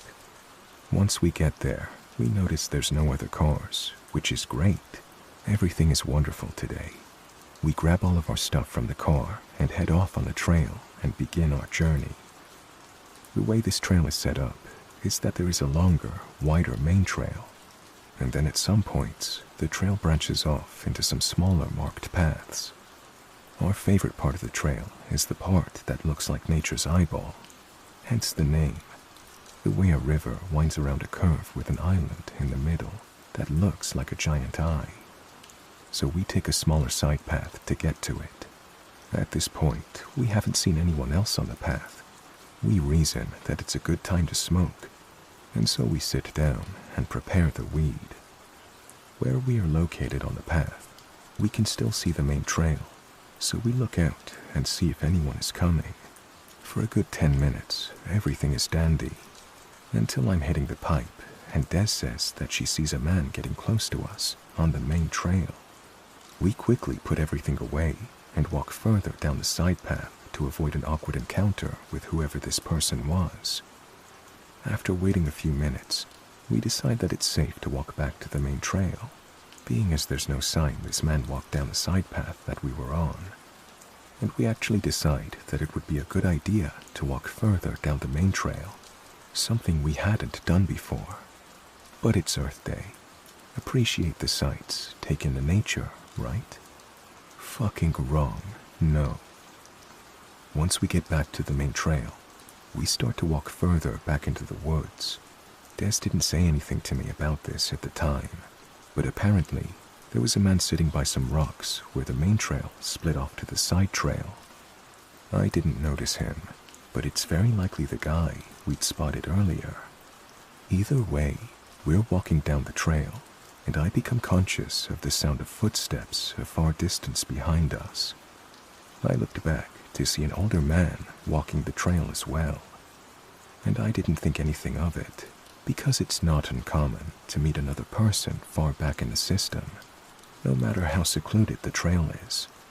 We continue walking, and I'm now aware of the fact that he's speeding up and getting closer to us, while Des and I are walking at a constant pace. Still, I'm not too concerned, and off to the right of us, there's a clearing that's grade A picture material, and so Des asks me to take a picture of her in it, with a tree for Snapchat. I agree, and as I'm trying to get the perfect angle, the stranger walking behind us is now behind me, and he asks if I'd like for him to take a picture of the both of us instead. I'm a very shy person, so even though at this moment I'm slightly weirded out, I kindly take his offer and thank him. Keep in mind, I'm not a judgmental asshole, and don't usually base judgments of people off the way they look, but this one was a creepy bastard. I'd say he was in his early to late 40s, overweight, had on a trucker hat, fucking Jeffrey Dahmer glasses, a creepy adult star stash, also had on a plain white t-shirt tucked into denim dad shorts, and to wrap up the package, he had on New Balances with ankle socks. So the stranger man takes the picture. We walk back over to him, look at the photo, and thank him again for doing it. Instead of walking away like we expected him to, he stands there with us for a solid minute or so, while she posts the photo and checks her messages. Now we resume our trail walk, and this guy starts to walk directly behind us. And when I say directly, I mean he was right next to me, and if I step to the right, I would bump into him, and I'm one who really doesn't like their personal space interfered with. Right off the bat, the guy says, "You girls are two very pretty ladies," and instantly my "something here is not right" switch flips on. I accept the compliment and politely give a thank you back, but I don't initiate any conversation. I only reply if he asks something that requires an answer. He begins to ask us questions about our lives, how old we were, where we go to school, stuff like that. Both of us lie and say we're older than we actually are, and that we go to the college that's close by. Then he starts to ask more personal questions, and he asks if either of us have boyfriends. I have a boyfriend, but she and I both lie and say that we're actually together and have been for a long time. Hoping that this puts him off actually causes the reverse. He loves this about us. In fact, he, and I quote, loves the gay community and has a boyfriend of his own. At the moment, I'm not deathly afraid, but I am quite uncomfortable and text Des, saying to make up a lie that we're headed back to go get pizza, hopefully to lose this guy. So we start talking about this imaginary plan and begin to turn around and say our goodbyes, once again thinking this man will continue walking the trail by himself, when he turns back and starts to walk with us, and this time he's walking by my side even closer than before. From this point on, every conversation topic that he brings up is sexual in nature, or he finds a way to make a sexual comment about almost anything. Everything about this situation genuinely skeeves me out and makes me want to throw up. At one point, he comments on how there's nobody out here today, and how the park is so secluded that you wouldn't believe what you could get away with out here. Every single thing coming out of his mouth is a red flag, and I want to crawl out of my skin or for some jogger to pass by us on the trail. But we're still very far back in the woods, and there's nobody around. And I think about how I could probably scream, and nobody would be close enough to hear it. or to come help. The final straw was when we got on the conversation topic of Craigslist. How fitting. He mentioned how he always saw ads in the personals about people asking to meet other people in the park that we were in for sex or sexual favors. He even said that he's actually happened upon people doing it out in the woods, saying how sometimes it would be a man and a woman, a man and a man, or a woman and a woman. I'm terrified out of my damn mind right now. But if this man had intentions of doing something bad to one or both of us, I was trying to remain confident and put off a vibe that I wasn't as scared shitless as I was. So I try to make conversation and ask him what he does in that situation. If he walks past, says something, reports it, or something else. And get this is the part that made me question my safety the most. I knew something was going to happen, without a doubt. He says, "Oh, I just watch. Yeah, just watch. Trust me, it's better to just watch."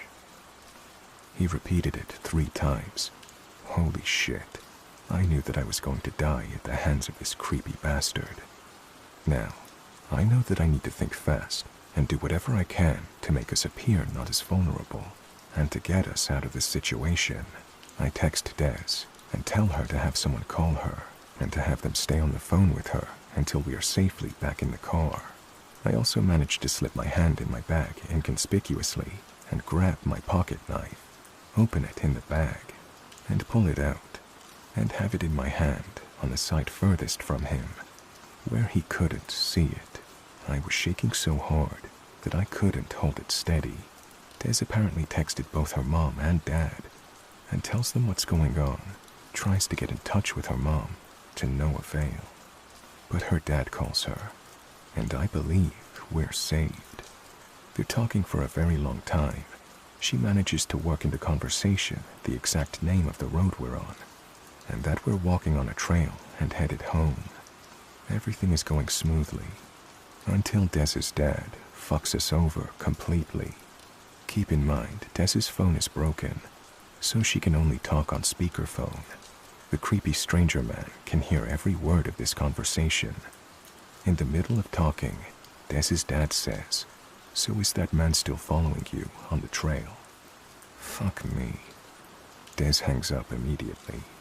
Stupid move, maybe, but she did. I ask if she lost connection, trying to play it off, and she says yeah. The service is really spotty in the park. Then the guy says, "Did you tell your dad that I was following you?" We're not back to the car yet, and by no means are we safe. We make up a bullshit excuse of telling her dad about a guy we saw on the trail earlier. Half-assed, but he buys it, and we're okay for the moment. I also mention how there's all kinds of people out here, and that I always carry my knife and taser with me for protection. You never know what could happen. Overall, we put up a pretty good front of not being innocent, easy targets, and somehow we make it back to the trailhead where the cars are. Once we make it, we say our calm goodbyes and walk quickly to the car. I can't describe how good it felt to get in, lock the doors, and just scream. To be alive, I don't know, but I can't even begin to describe the terror of that situation. I never reported it or even told my parents. My friends and my boyfriend are all aware of what happened, however. So, terrifying potential murderer / sexual assaulter man, let's not meet ever again.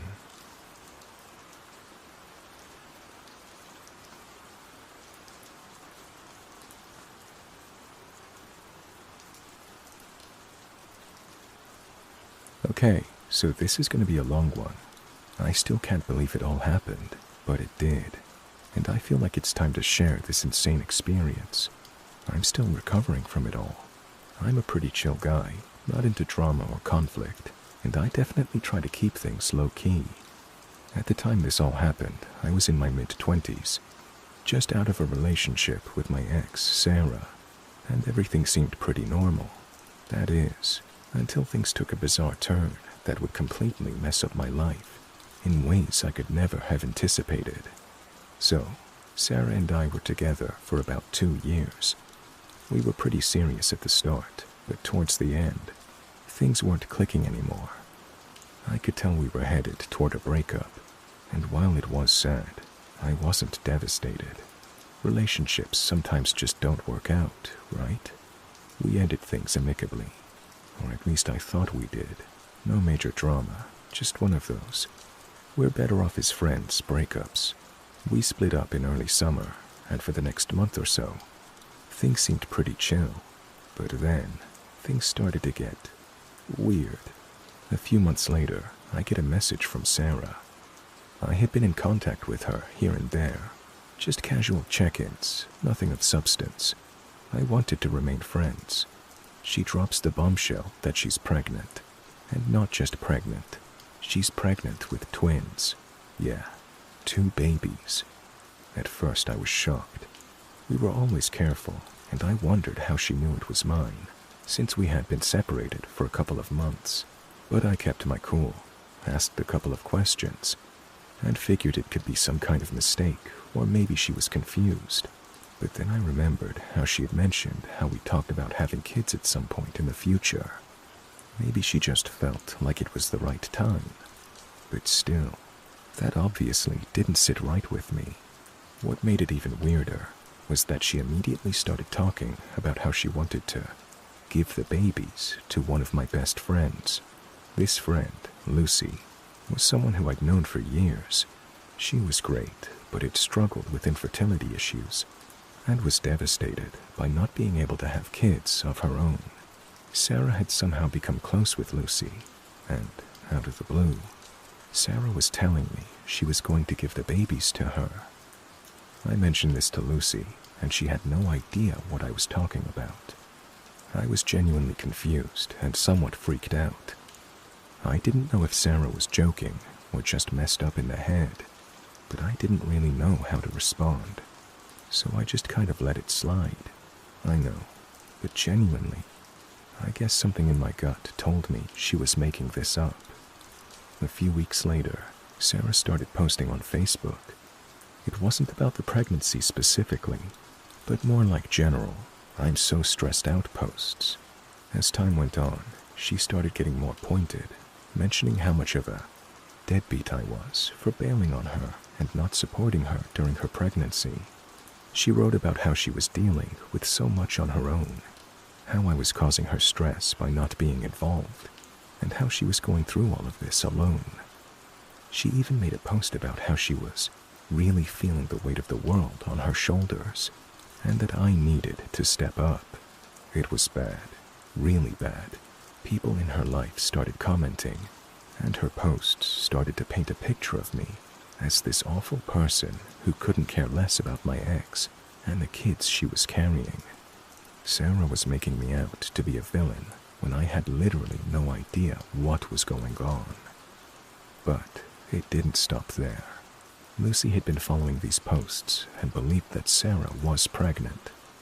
After all, why would she lie about something like that? Like I said, she had been struggling with her own fertility issues and had always wanted kids. So, when Sarah started talking about giving her the babies, Lucy got really excited. She was emotional, telling me how much it meant to her that Sarah was willing to give up her children. She had always wanted to be a mother, and the idea of getting Sarah's kids gave her hope. I was caught off guard by how emotional Lucy got about it. I understood her pain, but I didn't know how to break it to her that something about all of this didn't seem right. I started to feel guilty though, like maybe I should step up and be more involved, even if I wasn't sure if the pregnancy was real. Then, things went from bad to worse. 4 months into the pregnancy, Sarah made a post saying that she'd miscarried. She didn't go into much detail, but she said the doctor had told her the miscarriage was caused by the stress that I had caused her. She said the doctor told her that all the drama and emotional strain from our breakup was too much for her body to handle, and that it led to her losing the babies. Lucy was absolutely devastated by this. I mean, she'd been over the moon about the idea of being a mom, and now she was crushed. She immediately started blaming me, calling me a monster, and saying that I'd caused Sarah to lose the babies by not stepping up. The floodgates opened, and I found myself being torn apart by Lucy and all of Sarah's supporters. They blamed me for everything, and the guilt was overwhelming. I tried to explain myself, tried to clarify that I never knew about Sarah's pregnancy or had any involvement with it, but it didn't matter. People had already made up their minds about me. Lucy and I got into a huge fight over it, and honestly, it was the end of our friendship.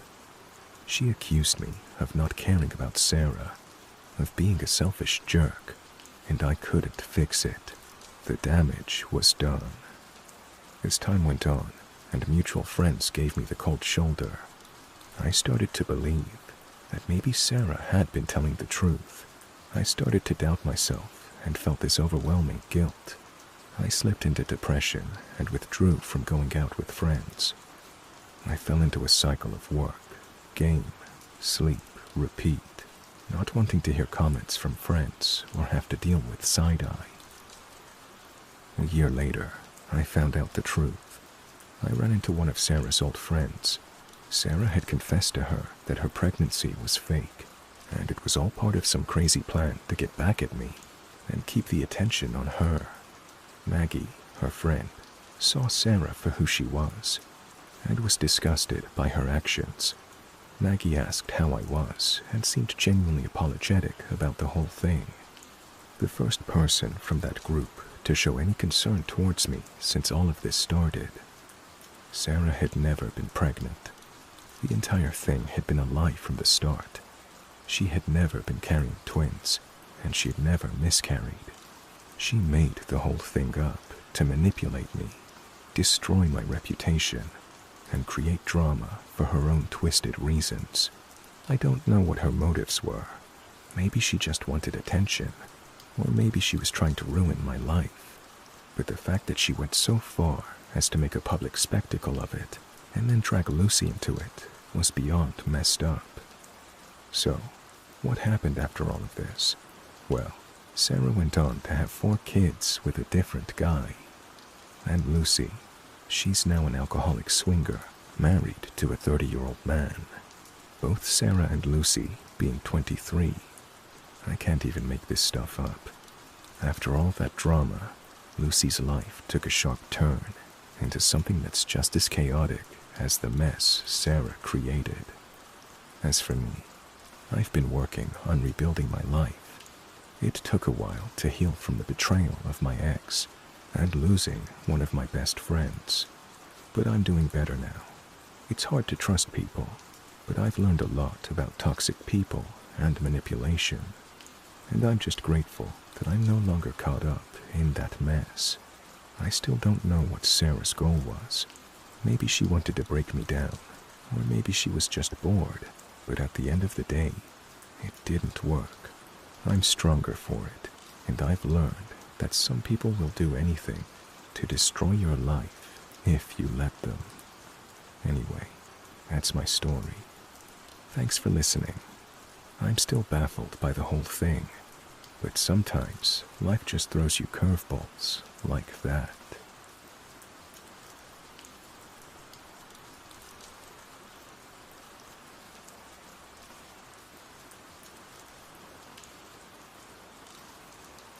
I feel like I need to share this because I don't want anyone else to go through what I've been through.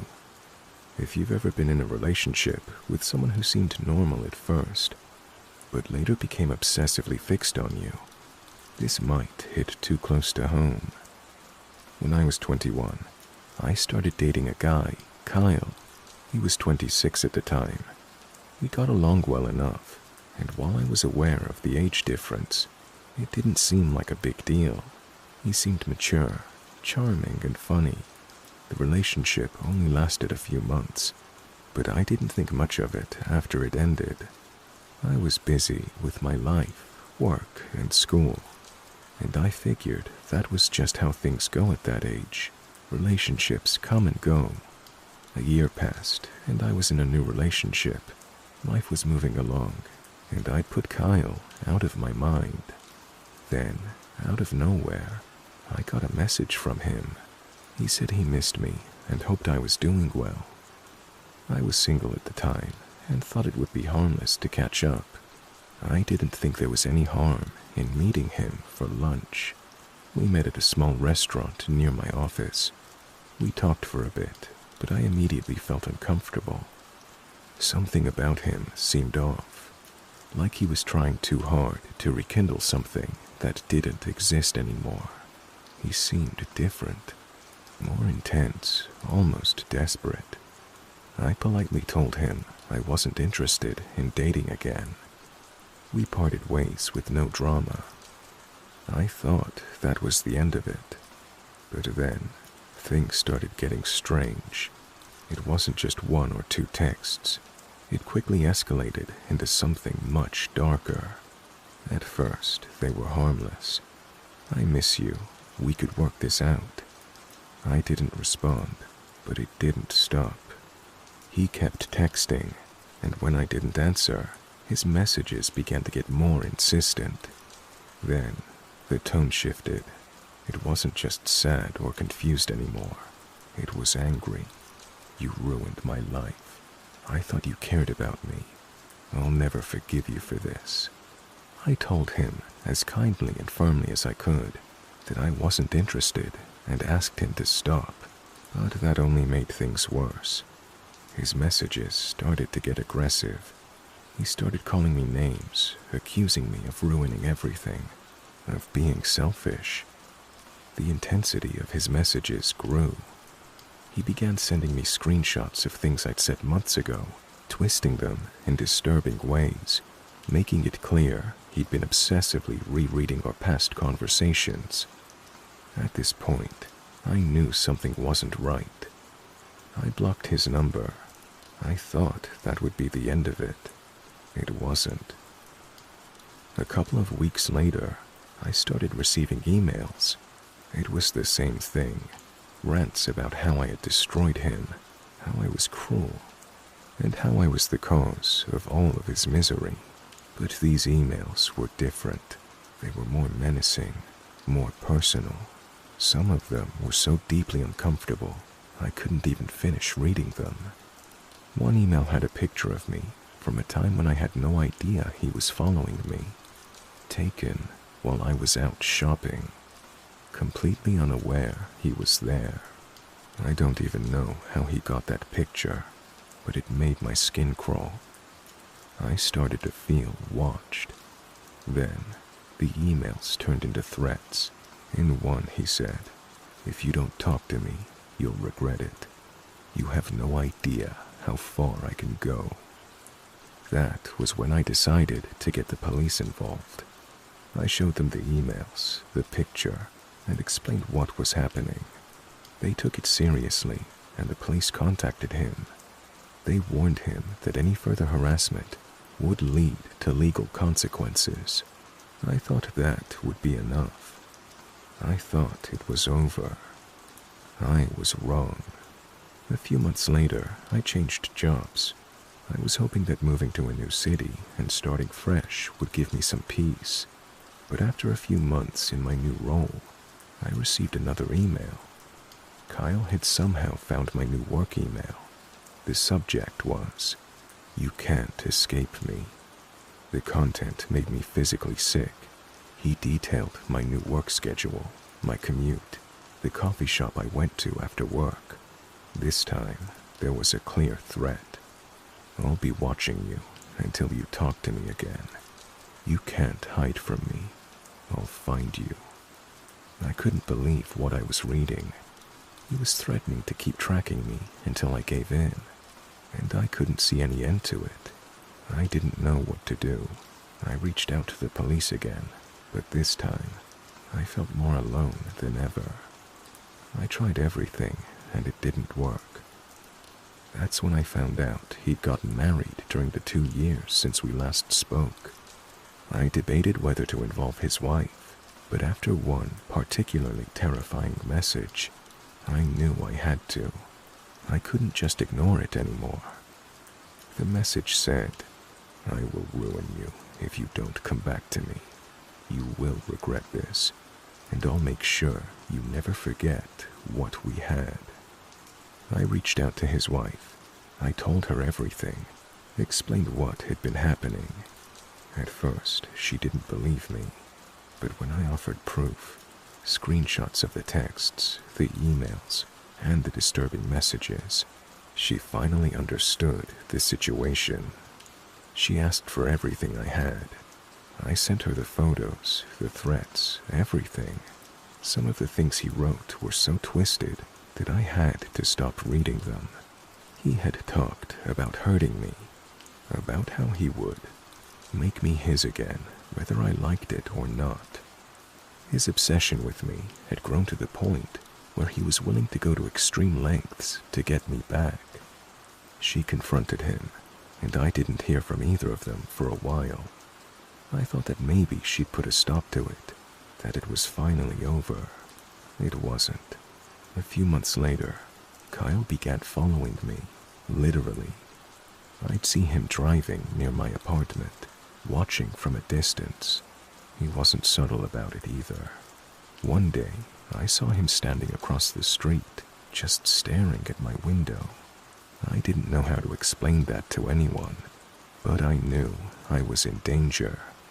I went to the police again, and they agreed to help. I didn't want to involve anyone else, but at this point, I had no choice. I filed for a restraining order.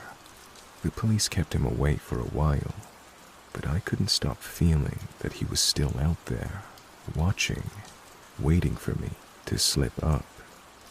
Now, almost 9 years after we first dated, he started messaging me again.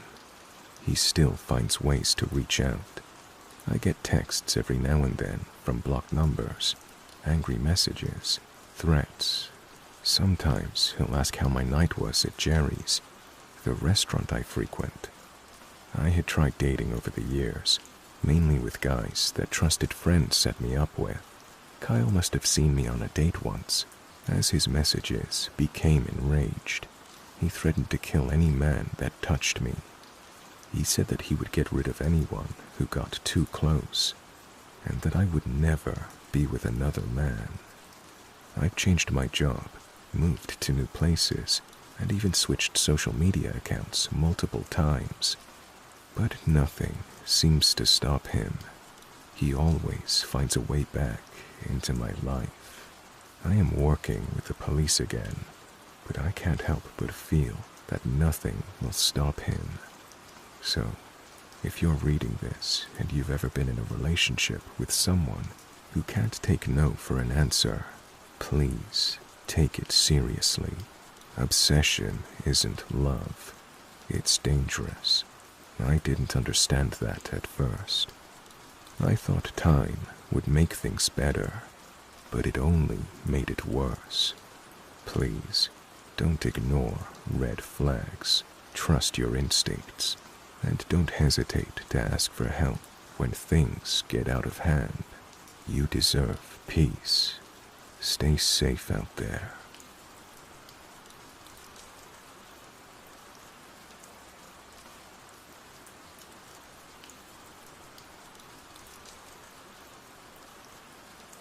I met Leah a little over a year ago through some mutual friends. She was this amazing, funny, smart woman who seemed like the total package. We hit it off right away, and after a few weeks of casual dating, things turned into a real relationship. At first, everything was normal. We had a good time together, went on dates, and I was happy. But looking back, I can see the red flags I missed. After a few months, I started noticing Leah was a bit controlling. Not in an obvious way at first, but the little things added up. She would ask me where I was constantly, even when I was with friends. I'd get 3 or 4 texts in a row if I didn't respond within an hour. At first, I thought it was cute, like she was just thinking of me. But as time went on, It started to feel more suffocating. She started showing up unannounced, not just at my place, but at my friends' houses too. If I was out for a drink with my buddies, she'd show up, sometimes even without texting me first. If I went out of town for work, I'd get a text saying, "I'm here at your apartment, just making sure everything's okay." She claimed it was no big deal, but I wasn't okay with it. I mentioned it a couple of times, but she brushed it off, saying she was just looking out for me. I broke up with her after 6 months. It wasn't that she was a bad person, but I couldn't breathe anymore. I felt like she was trying to control my life, and that wasn't something I wanted. When I ended things, she cried and begged me not to, but I stuck to my decision. I thought I'd be fine. Here's where the insanity begins. A few weeks after we broke up, I started getting texts from Leah. At first, they were just, "I miss you," and "Why did we end things?" I didn't respond. But then, the tone shifted. The texts went from sad and regretful to angry and spiteful. She started saying things like, "You will never find someone else like me. You're gonna regret leaving." I ignored it, hoping she'd just move on. But then, the real creepy stuff started. I was getting up to go to work one morning, and I saw something on my windshield. It was a note, a handwritten note, folded neatly and tucked under the wiper blade. It read, "I'm watching you." I thought it was a prank, but the next day, I found another note. This one said, "I see you. You're not safe." And there was a small drawing of a heart with an arrow through it. I felt this weird, cold knot in my stomach. I thought maybe someone was just messing with me. Until the next week. One evening I came home from work, and my door was cracked open. I froze. I thought maybe I'd just forgotten to lock it. But when I stepped inside, I knew something was wrong. Things were out of place. My couch cushions had been rearranged. Some of my clothes had been moved around in my bedroom. The worst part, I found a photograph of me, taken while I was out getting groceries. It was a picture of me walking out of the store, looking completely unaware. It was taken from across the street.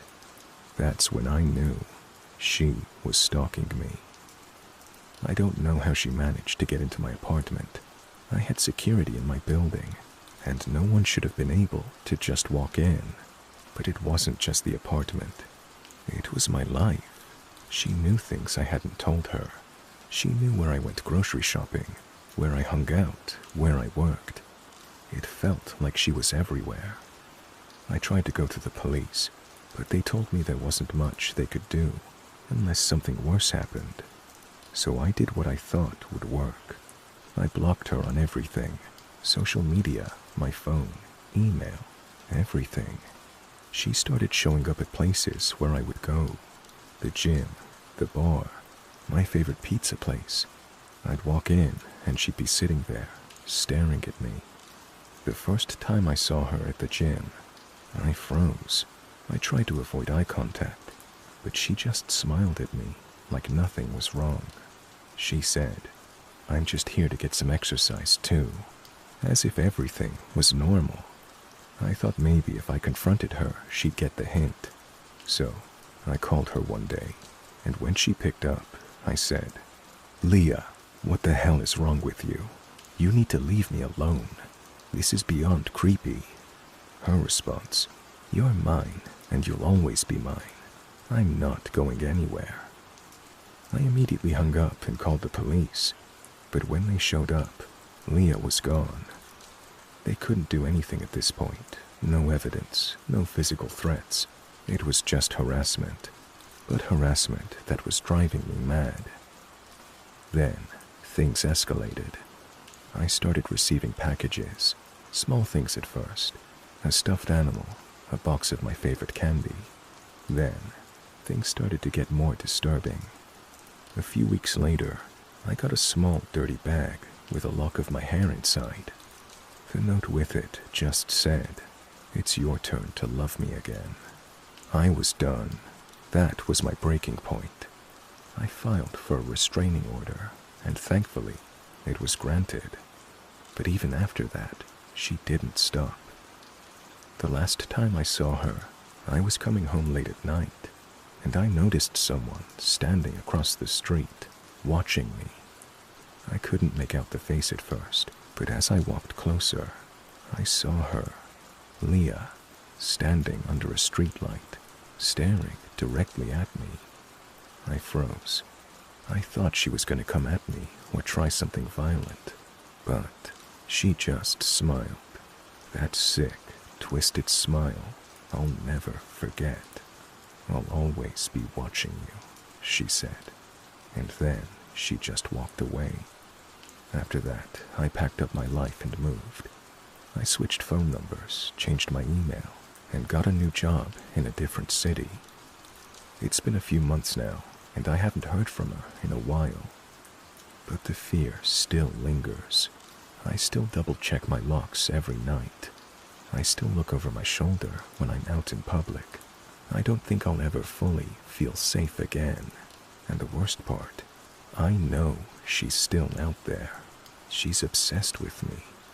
And I'll never know what she's capable of. So, if you're reading this and something feels off about an ex, listen to your gut. If they're showing up when they're not welcome, if they're sending messages that make your skin crawl, take action immediately. Don't wait like I did. It might save you from something a lot worse. Stay safe, guys.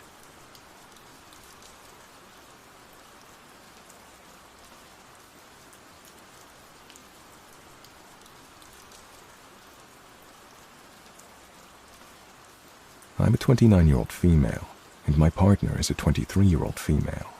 We're back in her hometown, visiting her family for about a week. It is a very small, isolated town in the middle of nowhere, and basically in the middle of the woods.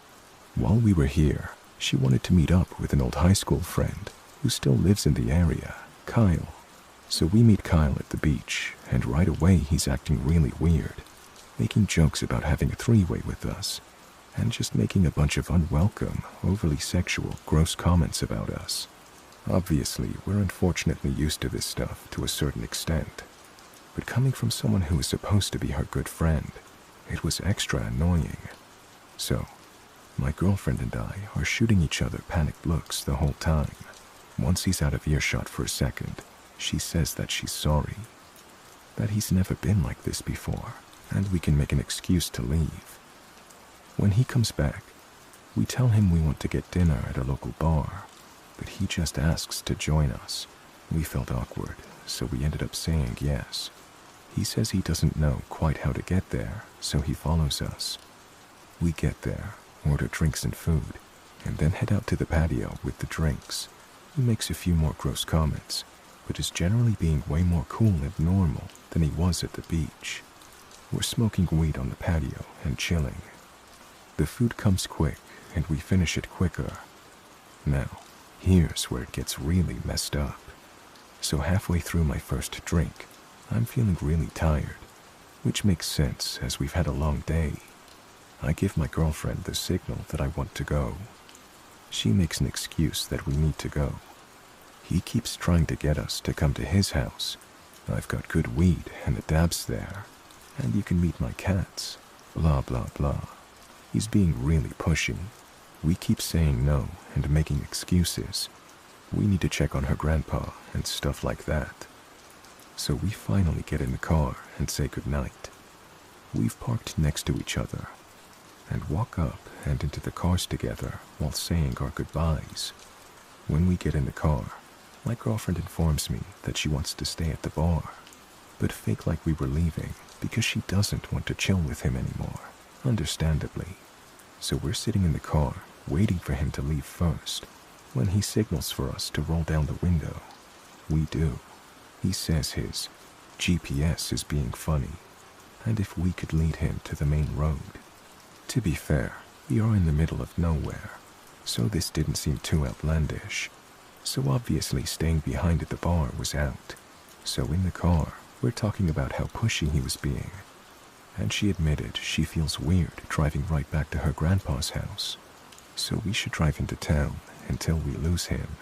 He's behind us for a long time, even way after he should have gotten off on his exit. We think it's weird, but weren't sure what to do.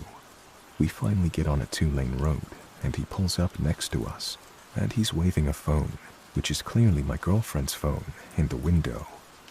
We pull over. He gives her her phone back, chats for just a few seconds, then leaves in a hurry. Here's the part that makes my skin crawl. We know she had her phone. I saw her put it in her fanny pack, which was on the table, along with my phone and her weed. A few minutes before we left the bar, as we were preparing to leave, she didn't take it back out. There's literally no way she could have left it at the bar. More importantly, he got in his car and left the bar at the same time as us, meaning he had to have already had the phone when we were leaving. It's not like we left the bar first and he saw it on the table or something. He literally had to have been walking to the cars with us and calmly saying goodnight with the phone already in his possession. Now, the kicker, apparently, unbeknownst to me, my girlfriend had tasted a very weird, bitter taste in her straw at the bar, and was already suspicious, especially with how he'd been acting. This is why she wanted to stay back at the bar to get away from him, and stay in public where she felt it was safer. So when he walked up to the car to return her cell phone, she very casually and deliberately flashed the knife that she kept for protection in her jacket. I didn't know at the time that she'd done this, so that's why he'd left so quickly. Obviously, I was annoyed with her for not telling me her suspicions sooner, but she just didn't want me to panic. I'm really shaken up. A few things are clear. Number one, he stole my girlfriend's phone, and it seems like he did so that we would be forced to pull over on a dark road in the middle of nowhere. Number two, he quickly ended the conversation and left when my girlfriend flashed her knife. They've been good friends for almost 10 years. If he wasn't planning on doing something malicious, I feel like he would have acted confused about the knife, or said something like, why the fuck would you flash a knife at me? What is this, a bad movie? Or something like that. But instead, he just booked it, which tells me he knew exactly what she was doing, reacting to a threat and preparing to protect herself and me. Number three, he probably spiked our drinks. My girlfriend noticed a weird taste in her straw right away and chose not to finish her drink. I finished half of my drink and felt very tired. A few more things. I just don't know how he managed to nab the phone without us knowing or noticing. It doesn't really make sense, but he did. My girlfriend and I both remember her putting it in her fanny pack perfectly. We also have no idea how he could have spiked our drinks, unless he was working with the bartender, but we were the ones who suggested that bar. I don't know exactly how he did it, but I think I know why. And for that reason, my girlfriend's now ex-friend, who made creepy sexual comments, probably tried to drug us and stole her phone in order to get us alone on a dark road. Let's not meet again.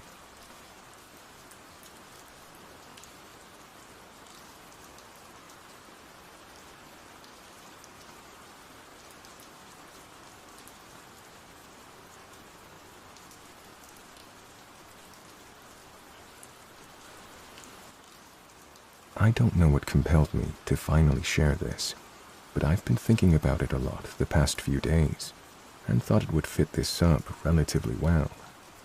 When I was about 8 years old, my parents were going through a divorce, and myself and my older sister used to spend a lot of time at our grandparents' house. It's a long, ranch-style home on a corner in a very nice neighborhood that's a 10-minute walk from a gas station, grocery store, and a few fast food restaurants. The streets are long and lined with well-manicured houses, cradled by big, scenic California Valley hills all around. We were never very wealthy, but my grandpa bought it as a fixer-upper many years ago, and the property value has skyrocketed since then.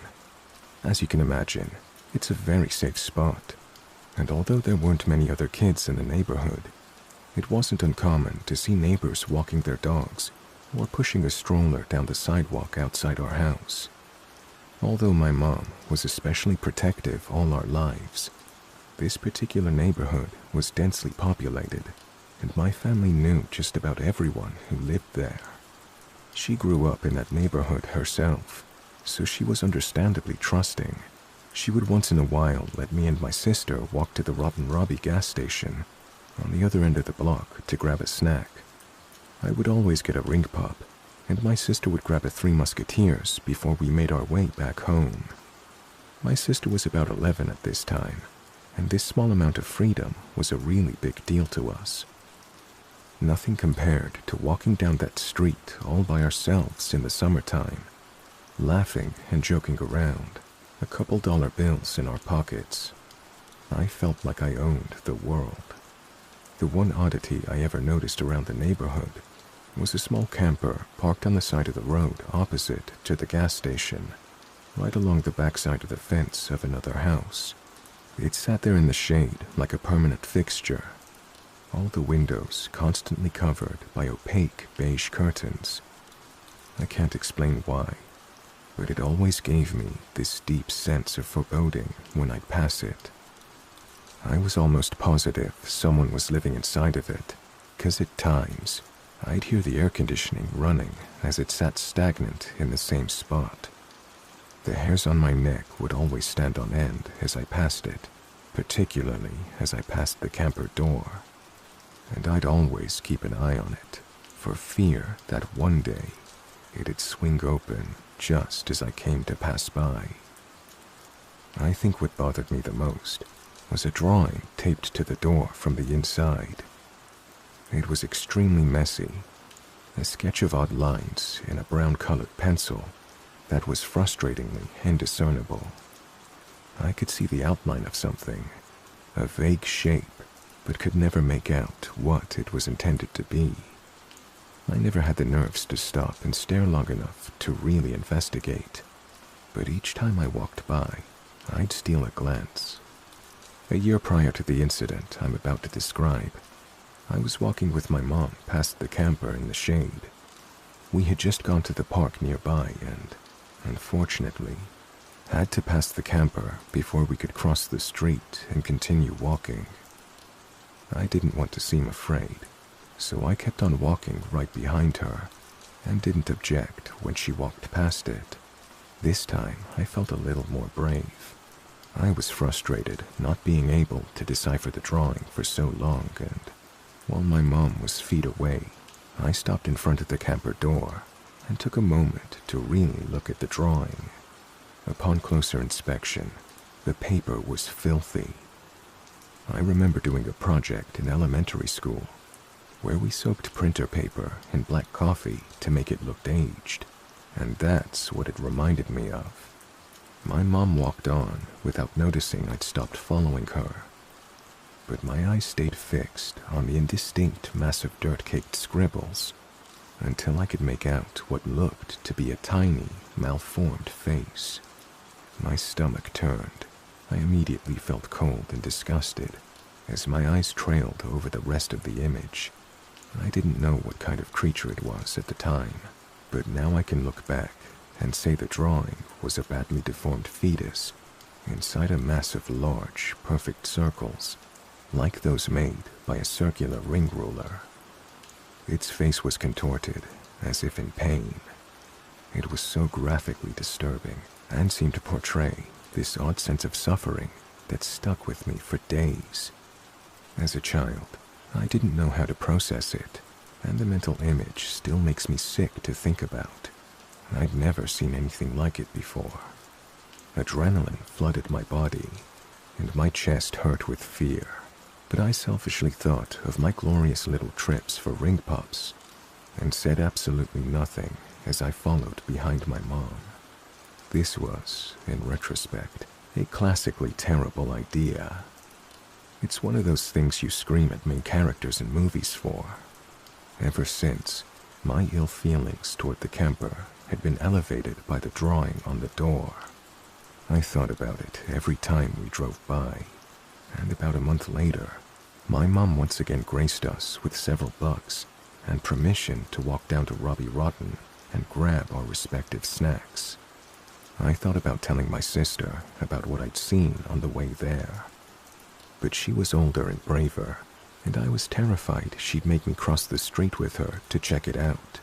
It was a bright, sunny day, and I told myself with false certainty that nothing was going to happen. If I didn't acknowledge it, maybe it would go away. We walked past the camper, and it was thankfully uneventful.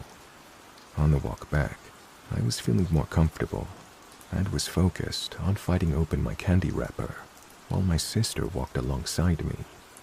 We passed the camper a second time, but I didn't give it half as much thought as the first time. I don't remember what we were talking about, but I recall being interrupted mid-sentence as my sister softly yet firmly said my name. There was a distinct fear in her voice that immediately set me on edge, like a bucket of ice water. All my senses heightened, and I became aware of everything, including the sound of haphazard footsteps about 10 feet behind us. It was accompanied by a heavy rustling sound, like a heavy backpack, and nervously, I half turned my head to look.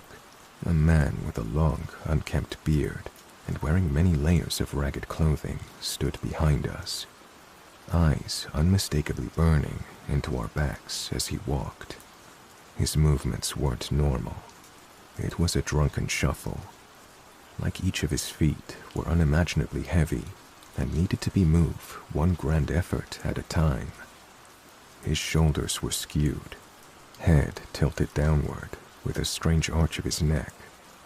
I could hear his shoes scraping the gravel with every step, but rather than seeming genuinely intoxicated, it was as if he was intentionally meandering our direction, like a zombie with a direct effort to frighten us. Behind him, I saw the camper door was wide open for the first time in all the years we'd spent living there, and realized this was the man who had been living inside. "He's following us," I choked out, my eyes filling with tears. My mind was spinning as I stared straight ahead again, the wide street and sidewalks abnormally empty all around. My sister grabbed my hand. She squeezed it hard enough to hurt without looking my way, speaking carefully under her breath. "On the count of 3, we race home," she told me in a very serious tone of voice. I couldn't reply through the growing lump in my throat, but every single cell in my body understood that we had to put some distance between us and this man as quickly as possible. She began to count steadily while we walked faster, and the most terrifying part is that he started running before we even had a chance to. He must have heard her directions to me and tried to get a head start by sprinting our direction before she got to 3, but his footsteps were noisy, and we bolted like deer the instant we heard him behind us. I'll never forget it. The chase felt exactly like you imagine in your nightmares. The fear your pursuer is inches away from you, grabbing your arm or a fistful of your hair. I pictured myself being dragged into the van, with nobody around to see or hear me. We ran so fast, we didn't even have the breath to scream. And peering back behind me, about 10 seconds later, I saw him running our direction, with absolutely none of the impairment he showed with those zombie-like steps moments before. I think back on it now, and he may have been deliberately pretending to be handicapped to lower our guard so we wouldn't start running. The thought is terrifying, but I can't rationalize it any other way.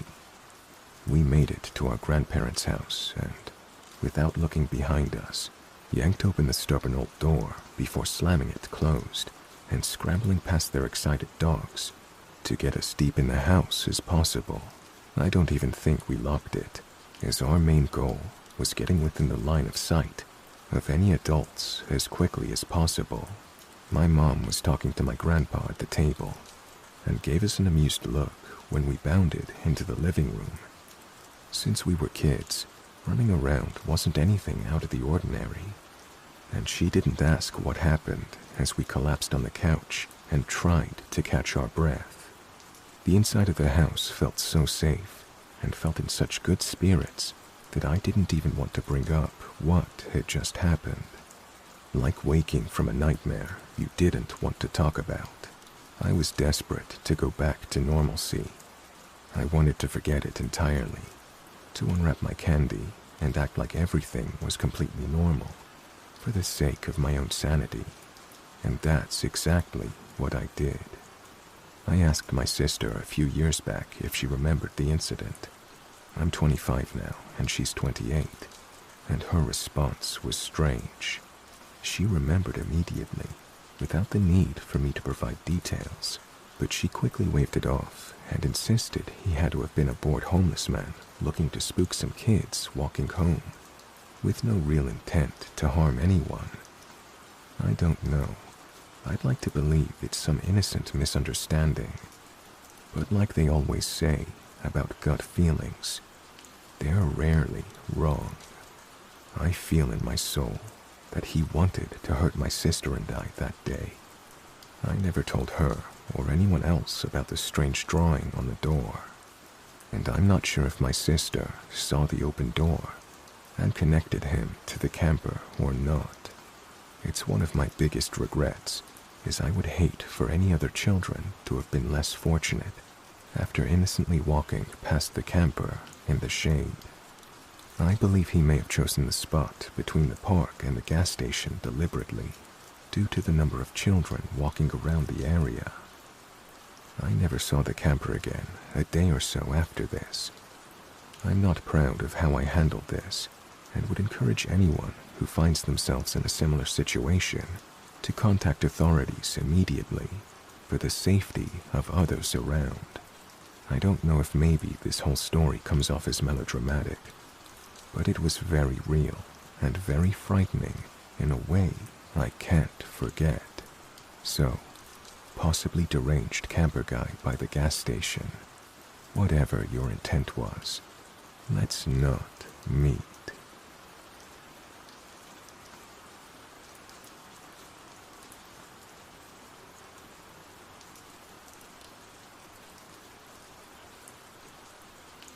Hey Reddit, this is one of those stories I debated sharing for a long time, but it's been a couple of years now, and I think I finally got enough distance to write it down properly. Also, I've seen a few posts lately about creepy delivery experiences, and while most of them made me go, yikes, they also made me feel a weird sort of solidarity. Like, yeah, people really do go through this shit. You're not overreacting. So here's mine. Let me set the scene real quick. This was during that awkward phase where most restaurants were switching to third-party delivery apps, like DoorDash, Uber Eats, and whatever else.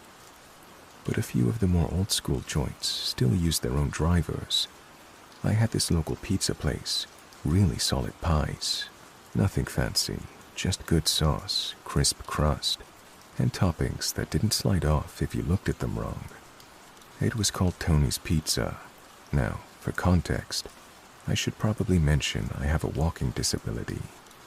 I deal with a mix of chronic pain, balance issues, and fatigue, so while I can walk short distances, I move slow, and the stairs are a whole production. At the time, I was still relatively mobile, but I only used my wheelchair inside my apartment, mostly because the pain would spike by the end of the day, and it was just easier to wheel around at home. So I ordered a large pepperoni and mushrooms with a side of garlic knots, a comfort meal. I made the note in the order, please leave at door or just knock. Slow to get up. I'd had decent luck with drivers before, and I was used to people being patient once they saw me. Maybe a little awkward, but never pushy. Until this guy. He showed up maybe 40 minutes later. I was in my chair when I heard the knock. Right on time. I wheeled over to the door, took a deep breath. Getting up from the chair was a bit of an ordeal, and hobbled over to unlock it. As soon as I opened it, I got hit with this weird energy. You know how some people just immediately feel off, like they're smiling, but it doesn't reach their eyes. That was this guy. Tall, maybe mid-40s, wearing the pizza place's shirt, holding my pizza box like he was presenting it on a game show. "Hey there," he said with this forced cheerfulness. "Pizza for?" I said my name and nodded, reaching for the box, but instead of handing it over, he kind of tilted his head. "You okay carrying this? You looked like you were hurting." I smiled politely and said, "Yeah, I've got it, thanks." But he didn't move. "Why don't I just bring it in for you?" he said, stepping forward slightly. I immediately tensed. "No, it's fine. I appreciate it, but I've got it."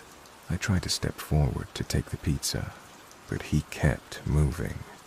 Just walked right past me, pushing the box into my hands, which made me step back. I stumbled a bit. My balance isn't great, and I ended up bumping into my wheelchair, which rolled slightly behind me. So now, I'm basically backed into my tiny apartment entryway, pizza box half in my arms, and this man is inside. "Wow," he said, looking around. "One-room apartment, huh? Cozy." My brain was doing that high-pitched modern screech as it tried to process what the hell was happening. "Yeah, please wait outside," I said as firmly as I could. He ignored me.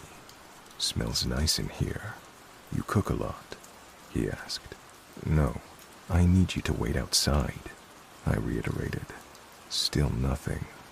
He just stood there, right in my space, looking around like he was sizing it up, like he wasn't delivering food, like he was visiting someone he knew. "Cute setup," he said. "You live here alone?" he asked. I stared at him. "Yeah, thanks for the pizza," I said, louder now. "You can go." He laughed like I told a joke, then pointed to the receipt stapled to the box. "Can I keep this?" he inquired. "Why?" I queried. "It has your number on it, right? Just in case the store needs to call it." I was floored. This wasn't normal. This definitely wasn't protocol. I knew damn well the store had my number on file. That wasn't why he wanted it. At that point, my discomfort had curled into real fear. I said, "No, I'll keep it, thanks." He didn't move, just stood there holding his delivery bag, still smiling.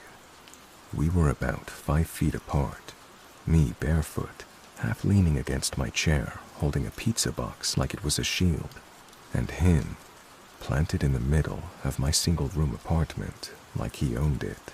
It took 10 full minutes of awkward repeating myself, avoiding eye contact and trying not to show I was panicking before he finally left. And even then, as he stepped out the door, he turned around and said, "Hope it tastes as good as it smells." And then he said my name salaciously. He winked. I didn't say anything. I just locked the door as fast as I could. I didn't eat the pizza right away. I just sat on my couch, shaking a bit, trying to talk myself down for how unnerved I felt. I told myself maybe I was overreacting. Maybe he was just awkward. Maybe he thought he was helping. But deep down, I knew it wasn't okay. It was one of those moments where you feel like you're watching yourself from outside your body. Like, wow, I thought I was safe in my own home, but I just let a stranger walk right in. I thought that was the end of it. It wasn't. About 2 hours later, my phone rang. The number wasn't saved. Local area code. I picked it up cautiously. "Hello?" I said into the phone. Silence for a second. Then a voice I recognized. "Hey, it's Brent from Tony's. Just wanted to check in. Did the pizza turn out okay?" My stomach dropped. He remembered my number, or wrote it down, or looked it up. I don't even know which option is worse. I froze, then said, "It was fine. Don't call this number again." He laughed like I'd surprised him. Okay, no problem. Just wanted to make sure. You seem like someone who could use a little extra care, you know? I hung up, blocked the number. Then I sat on my bed for a long, long time. For the next few weeks, I didn't order anything from anywhere. I didn't want to risk seeing him again. I didn't even want to go outside. I started having groceries delivered to a locker down the street instead of to my door. I avoided my front window. I kept the blinds down all the time. And even though I'd blocked his number, I was terrified every time the phone rang. I told a friend eventually, and she was the one who said, "You should report it to the store." So I did. I called Tony's a couple of weeks later when I finally got the courage. I asked to speak to a manager and told them what happened. To their credit, the manager sounded appalled. He said Brent wasn't even supposed to step inside any residence without being asked, and that calling a customer personally was a huge breach. He apologized over and over, assured me it wouldn't happen again, said Brent had been spoken to, but that was it. No real follow-up, no confirmation if he was fired, just vague reassurances. I never ordered from Tony's again, and honestly, I didn't order anything for nearly a year. I mean that literally. No pizza, no DoorDash, no Uber Eats, nothing. The idea of another stranger showing up at my door made my skin crawl. I bought a mini freezer, stocked up on microwave meals, learned how to make cheap skillet meals that didn't kill my back. Anything to avoid the possibility of that happening again. Looking back, I still think about what would have happened if I hadn't been so firm. If I hadn't stood my ground. If I'd been too scared or too polite to say no. What would he have done if I'd let him keep the receipt? What if I'd laughed at his weird comments instead of shutting them down? It scares me. And the worst part is, it's hard to prove intent.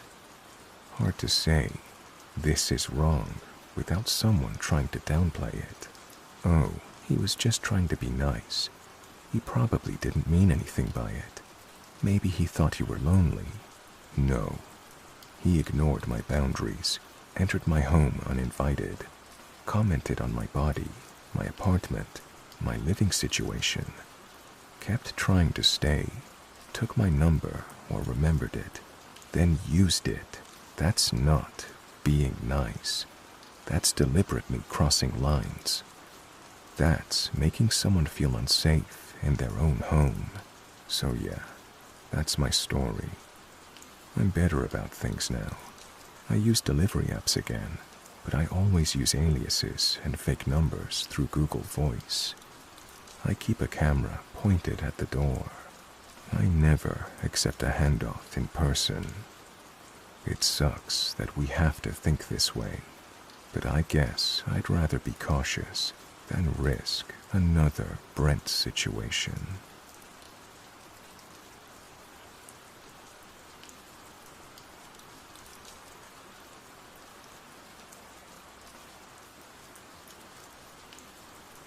To understand my story, you sort of have to know a tiny bit about trespassing laws in our country.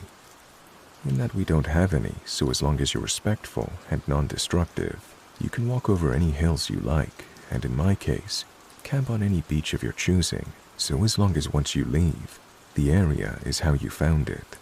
I used to love camping when I was little. Our family would go multiple times a year with a large group of my parents' friends and their kids. On average, there were maybe 10 of us at a time. which was a bit of a logistical challenge, since we always headed out to this one really remote beach on the coast. Actually, we weren't the only ones. There's always yachts bobbing just off the shore with people in them, and other campers lining up and down the beach. Most of them also had children or teenagers, so it wasn't a wild party scene. It was very much an informal family holiday spot. There was even a small building with toilets and showers installed nearby, even though this was the middle of nowhere. I guess the local council must have figured it out and got sick of people pissing behind bushes. We took a trip up in spring 2011. I'm really bad at what time, but I know this because I got my dog in winter 2010, after picking her out that November from the shelter as a birthday gift from me to me, seeing as I paid her adoption fee. I know you guys love dogs, and she will be very important to the story later on. So let me tell you a bit about Parmesan. Parmesan came to me as a 6-month-old puppy who'd been rescued from a dogfighting situation. We're not entirely sure what breed she is exactly, but my best guess is a lurcher/staffy mix. She is a wonderfully well-tempered dog with people and most dogs, but you absolutely do not threaten her. She'll have you. So by the time of this camping trip, I'd had Parmesan for a few months. She'd never come camping with us before, but as far as my family are concerned, dogs go on camping trips. So when we all piled into the car, she came too. Unusually though, none of the family friends could make it, so it was only my sister, my dad, my mom, and myself. I didn't mind. I wasn't that attached to the other kids. I'd rather play with my dog, and I'd still have my sister. The drive took the best part of 6 hours, and because we'd left a bit later, although I don't remember why we'd left later than normal, we arrived at sunset. Not a good time to be building a tent, but we'd expected to arrive to other campers already set up, and the beach illuminated in campfires. The beach was empty.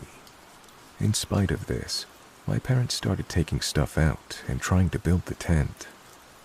They asked us to fetch some of the lighter bags from the boot of the car, while they sat pointing a flashlight at the sand to see properly. I rolled down the window of the car for Parmesan before getting out. It was pretty hot for that time of year, and I wanted her to have air. Always gotta be looking out for my furry little homie. As we're fumbling about in the dark on a beach in the middle of nowhere, it's pretty spooky. The one road that led to this beach was circular and had a bridge over the water, meaning you could basically circle around the beach like a big O shape if you felt like it. I wasn't really paying attention to the road. I was complaining I was tired. After maybe 15 minutes of my dad trying to nail the tent into the sand, my mom's asking him if he had seen that car drive around. It's done that a few times. My dad kind of shrugged her off. He's kind of like that. I don't know if he said anything back to her, but after a few more minutes, the car pulls up next to ours on the road, and someone got out. It was maybe 15 or 20 feet from the cars to where we were, and the light was pretty low, except for the torches. We weren't expecting to see anyone else out here at this point, and I think my mom said, it must be the security. I don't know why a random beach would have security. I think what she meant was the Wildlife Trust or something, as they do occasionally come down to do their nosy.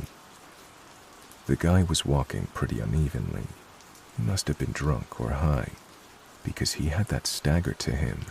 There was absolutely no way this guy was sober. Great. A drug addict. Not an unusual find, but it's rare to see them in the wild. As he walked into flashlight range, we realized he was carrying a large knife, maybe 15 inches long. Although I was small at the time, so maybe my sense of scale was off. I don't like my dad, but credit to him. Once he saw this, he got up immediately, holding onto the camping mallet, and put us all behind him. The man began to shout wildly at us that we can't camp here, and that he was just letting us know. My dad tried to initially be a bit low-key with the guy, and told him that was fine. We'd leave. But this didn't work. He kept coming closer to us, so my dad started shouting, and the man kept shouting back. My sister and I were crying. I remember shaking. I was utterly terrified, as I'm sure anyone would be in that situation. It really did seem like this guy and my dad were going to fight, and I'm gonna be honest, I didn't fancy my dad's chances. While it's grim to consider, I'm absolutely convinced he would have killed my dad, and possibly us as well, once he was done, as I don't think my mother would have had the common sense to run with us. I love her, but she's always put my dad and her relationship with him above us. This isn't how it went down. A bolt from the black, like a wolf descending on its prey, took us all by surprise. Most of all, the man with the knife. In that moment, Parmesan was the apex predator's large canine's representative in nature.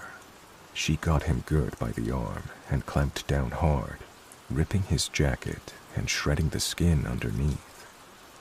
He dropped the knife as it had been in the arm she'd got him by. He kicked her, he punched her, and eventually got her off. He grabbed the knife from the sand and ran back to his car and drove off. Parmesan didn't follow him. She stayed with us, muzzle covered in blood. As quickly as we could, we gathered our things and all got back in the car, all pretty shook up by the incident. I looked Parmy over. She was okay, but the car's window was much more open than I'd left it. We think what happened was when the shouting started, she must have put her paws up on the gap I'd left for her. As it was an old car and had the roll-down windows and not an electric button, we think she must have been able to hit it with her paws to force it down enough to squeeze out. This is not the end of my story. We were all pretty scared, and since we had the dog with us, we couldn't book into a hotel for the night. My parents decided to just drive home so we could all feel safe. But first we had to drive to the nearest town for fuel, as we were kind of getting low. I spent the time trying to clean Parmesan up a bit. I'd always loved dogs, but what she'd just done for me blew my mind. As we drove into town, we came across a petrol station, but it looked closed. My dad drove up closer to get a better look and stuck his head out the window to get a better look at the sign. My mom asked him what on earth he was doing, and he told her he was trying to see when it opens. Never. My heart fucking sank. Parked in the corner, behind a van, so we hadn't seen him at first, was the man with the knife. He was sitting on the bonnet of his car, using some toilet paper to clean his arm up. It looked pretty bad. Without stopping to refuel or look anywhere else in town, my dad drove right out of there. He decided to go to the next town over, but this current town was remote. The next town was over 60 miles away. He didn't have that much petrol, which we realized when we began driving. We were going to break down. That's fine, my dad said. We had AA cover. They'd come tow us home, or at least somewhere acceptable for the night. Better than staying in the last town. After driving for maybe 5 minutes, lights flash us from behind. Another car. The same car the man had been driving. It was him, following us. He must have realized we were low on petrol. The next half hour was one of the worst half hours of my life. I had a complete and utter breakdown, as did everyone really. I could tell my parents were trying to keep it under wraps so it wouldn't upset us, but we weren't really little kids. We were both double digits. We knew how dangerous this situation was. My dad turned off the radio to conserve petrol, and the man followed us for 55 miles before he peeled away onto another road. Our fuel meter was on the big red E for empty for the last 10 miles. We were driving on fumes. I don't really believe in God, but if he does exist, That was definitely one of his miracles. Once we got there, we drove into a petrol station and refilled to a full tank before driving the rest of the way home. My sister and I slept in the car after that. I only woke up once we made it all the way home. Just grateful nothing worse had happened than that. After getting some sleep, my mom phoned the non-emergency line for the police and reported what had happened. They never got back to her after that, but apparently, the woman she spoke to said they may wish to in the future, as he matched the description given of a suspect wanted in relation to a murder charge. I have no idea if he actually was that guy or just a random psycho. As I said, they never got back to her. So, what's the takeaway then? Well, for me, it's that I love Parmesan. She's still with us now, old as the hills and twice as grizzled as one of my mom's friends likes to joke. I don't know why she did what she did that day. I couldn't tell you what her thought process was. What I do know is that this poor puppy was born into an environment where they abused and neglected her, only to be rescued and taken to a shelter where her mother and siblings all found homes before her. Despite how badly people had treated her, when I took her home, she forgave but never forgot. I think the saying is, I never trust a person who doesn't like a dog, but I always trust a dog when they don't like a person. They have a very good understanding of human body language, and I think she must have understood how much danger we were in. If you're able to, please adopt. You might find yourself in a situation like mine one day. I promise you, if you're willing to save a four-legged friend's life, they will pay you back tenfold if they're able to, without a thought for their own safety. I paid £78 for Parmesan's adoption fee, which is a lot when you're a kid, but it chills me to my bones, knowing if I hadn't been so insistent on a dog, I might be dead.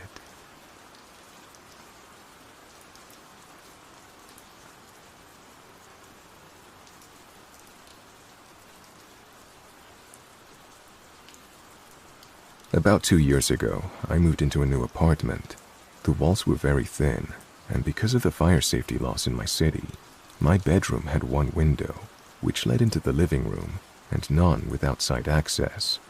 The window will be important later. It was 3 bedrooms, one for me, one for the master tenant, and one spare, which at the time was rented out by a pretty friendly guy.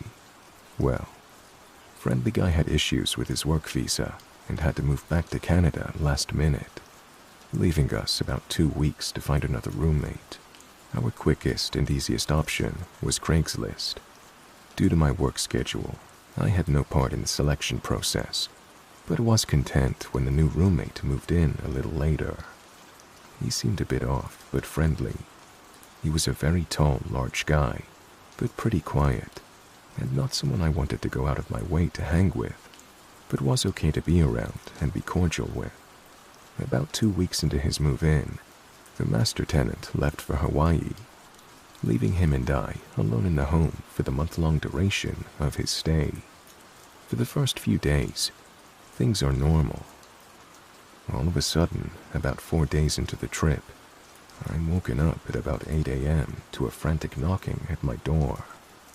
My roommate, Kyle, is standing there when I open up, looking frazzled. He looks me dead in the eye and says, "So do you want to tell me what went on last night?" To which I was shocked and confused, because I'd come home from work at about 9 p.m. and immediately showered and went to bed. I explain this to him, and he tells me that he heard me screaming and arguing with someone in my room, that he saw me in the side alley out the window, arguing with our landlord, whom I'd never seen at that point, that he heard people coming in and out of our house. I tell him no way, none of that ever happened. After staring at me for a little longer, he leaves and doesn't bring it up again. The next morning, I woke up to the same thing. This time, he says he saw me arguing with my boyfriend. I was single at the time. That he'd seen me talking with our roommate, who's currently in Hawaii, and asking me for the badge number of the officer I'd spoken to, since he'd apparently seen me talking to a bunch of police as well. This time, I get angry and more or less tell him to cut this shit out, because I'm not doing anything and I don't know what he's talking about. He gets a weird look on his face and says, "I think I had a seizure in my sleep. The next time it happens, call an ambulance," and leaves for a bit, only to start knocking again about an hour later. And when I open up, Kyle repeats the exact same story verbatim. This happens once more before I tell him to leave me the fuck alone, and then leave for work. I go to work as normal, and I'm reluctant to return that night, but I'm too tired to switch to an alternate location. Big mistake. About 1 a.m., I wake up to slamming doors. Kyle is pacing back and forth between his bedroom, the living room, and out the front door, walking in and out of each room, turning the lights on and off, mumbling angry and slamming the doors. I can see his figure pacing back and forth through the frosted window in my room that leads to the living room. Since my room is dark, he cannot see inside. Suddenly, he screams, "I can't live like this. Why are you doing this to me?" I think he's on the phone and don't respond. A few moments later, he screams my name repeatedly, and I realize he's directing it towards me. I knew I had to get the fuck out of there, so I very quietly creep out of bed and start getting dressed and packing a bag of clothes for work in the morning. I'm almost done when he screams, "I hear you," and charges over to my room, slapping the wall next to my door, but not touching the door itself. I look towards my window and see his shadow lean all the way forward, pressing his ear against the glass. I was fucking terrified and sat completely still, unmoving. He eventually screams my name again and moves away from the window, and I hear him start pacing between rooms again. Now, my shoes are kept on a rack outside my door and not inside my room, so I know that when I leave, I'm gonna need a moment to put them on. I decide to wait until his pacing takes him out the front door again, at which time I plan to grab my shoes, put them on, and run. As I'm formulating this plan, the pacing stops. He screams, "Do you want to fucking fight about this? Come out right now and we'll fight, I swear to God." I'm a very small 5-foot girl, and this guy is easily 3 times my size, so I am definitely not looking to fight, thanks. After a few minutes, he turns all of the lights off, and I hear the door to his room open and close, followed by silence. I wait for a moment to be sure I can't hear any movement, and then decide to take my chance. I took a breath and pulled my door open quickly. I step out and grab my shoes before I look up a second later and see him standing shirtless with just a pair of boxers and socks on, just standing there in the dark of the hallway. His arms hung slightly outward in an awkward position. He says in a low, calm voice, "Ma'am, we need to talk." That's a hard no from me, so I grab my shoes and run out the door with them in hand. I run about half a block barefoot before I stop to put them on. When I look back, he's standing in the porch light of our front door, watching me run, but not moving. Luckily, I had a friend who lived 2 blocks away, and I had their spare key, so I let myself in and crashed there for the night. And that's where I stayed for the next week or so while we worked things out with the master tenant, and Kyle agreed to move out within the next week. He says he doesn't remember anything that happened, or wasn't sure if it was real or not. But if I said that's what went down, then it must be real. The day Kyle left, he sends me a photo of the house keys sitting on the table and says, "I'm out." Nothing else. I take a friend over there with me to scout it out and ensure that he has actually left. When we get there, we discover that not only had he left a ton of food and furniture, but he had ripped all of the fire alarms out of the ceiling.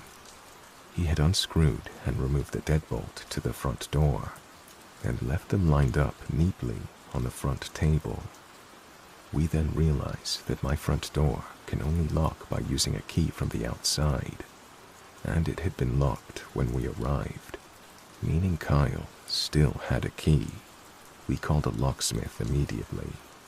Even after changing the locks, I was still terrified to stay there alone afterwards, and I never went to sleep at night without barricading the doors with chairs and other furniture. To this day, I still fear for his safety. He was obviously psychologically unstable, but I also wonder what could have happened if I hadn't been as lucky as I was.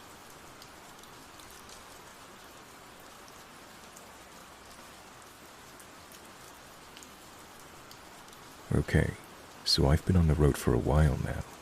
I've seen some pretty messed up things in my time, from accidents to addicts, panhandlers, and everything in between.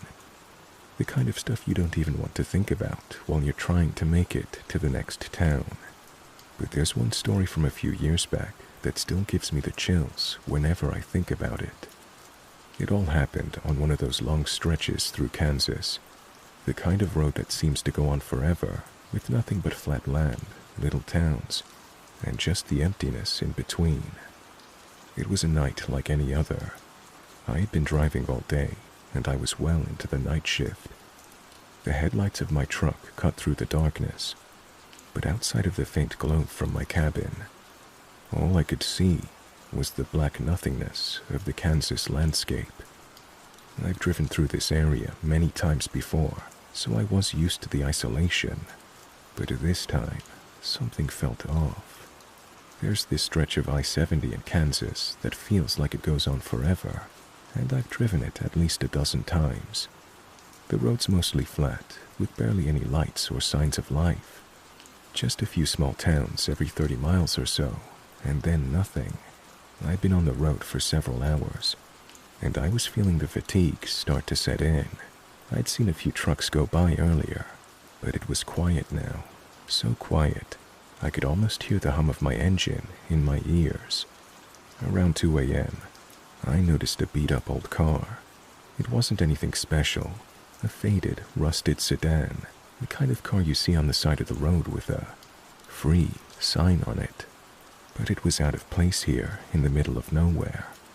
No one else was on the road, and yet, this car appeared out of nowhere, headlights flickering as it came up behind me. I didn't think much of it at first, just another car, probably someone else who'd been out driving too long. But as I got closer, I saw something strange.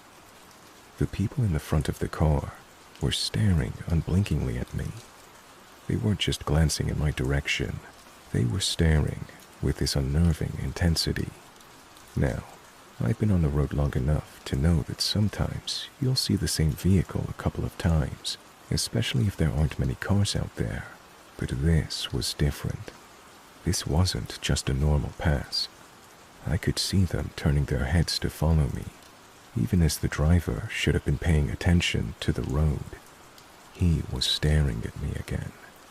It wasn't curiosity. He was studying me, and both of their stares were very unsettling, and they made a serious pit form in my stomach. A few minutes passed, and I thought I was just imagining things. Maybe I was getting too tired. But then, a few minutes later, the same car passed me again. How? There was no way it could have pulled off anywhere. There wasn't a rest area for miles, and the car had just gone by me. But here it was, coming up behind me again, the figures still staring out of the windows. I tried not to panic, but this time, I knew something was off. I was starting to feel like I was being followed, like they were watching me on purpose. Every time they passed, it was the same. No sign of them stopping anywhere, No sign of them pulling over. Just this weird, eerie, repeated loop. Now, I've seen strange things on the road before, but this was different. I tried to ignore it, tell myself I was just tired, but as I kept driving, the car kept showing up. Every time it passed, I could see the figures craning their necks to stare at me. And then, the car passed me again, but this time, it didn't just pass. It pulled off the road down a small dirt track, and then parked in the dark. The figures inside didn't move. They just sat there, staring at me. I couldn't shake the feeling that they were waiting for me to do something. I kept driving, trying to ignore the growing sense of unease crawling up my spine. It was one of those moments where you wonder if you're overreacting, if maybe it's all in your head. But then, as I passed a little town on the side of the road, I saw the car again. This time, it was parked by the side of the road, completely still. There was no sign of anyone in the front seat. I didn't stop to find out what was going on. I just kept going, faster now, my hands gripping the steering wheel tight. I pulled into the TA truck stop in Limon a little while later, needing to take a break and get my bearings. When I got out of the truck and walked into the stop, I thought I was done with it. But when I was at the counter getting my coffee, I overheard a trucker talking to the cashier. "Did you see the car out there?" he said, sounding kind of agitated. "What car?" the cashier asked. The man described the same sedan and explained that it had been following him for miles. I froze. He was talking about the same car. I walked over to him. "You've seen it too?" I asked, trying to keep the edge out of my voice. "Yeah, I've seen it. It keeps passing me over and over again. It's like they're just watching. I don't know what it is, man, but it's giving me the creeps." My blood ran cold. It wasn't just me. Other drivers had seen it too. I wasn't crazy. I didn't stick around long. I paid for my coffee and went straight back to my truck, locking the door behind me. I sat there for a while, just staring out of the truck, trying to make sense of it all, but there was no sense to be made. It was just one of those things that doesn't make any logical sense, but still happened. And I don't know what the hell it was, but it still creeps me out when I think about it. I'm telling you, sometimes there's something about the road at night, something that doesn't add up. Maybe it's fatigue, or maybe it's something more. But when you see that car, with the figure staring out of the window, you can't just ignore it. If you're ever driving across Kansas late at night, and you see a rusted-out sedan with people staring through the window at you, don't stick around to figure out why. Just keep moving.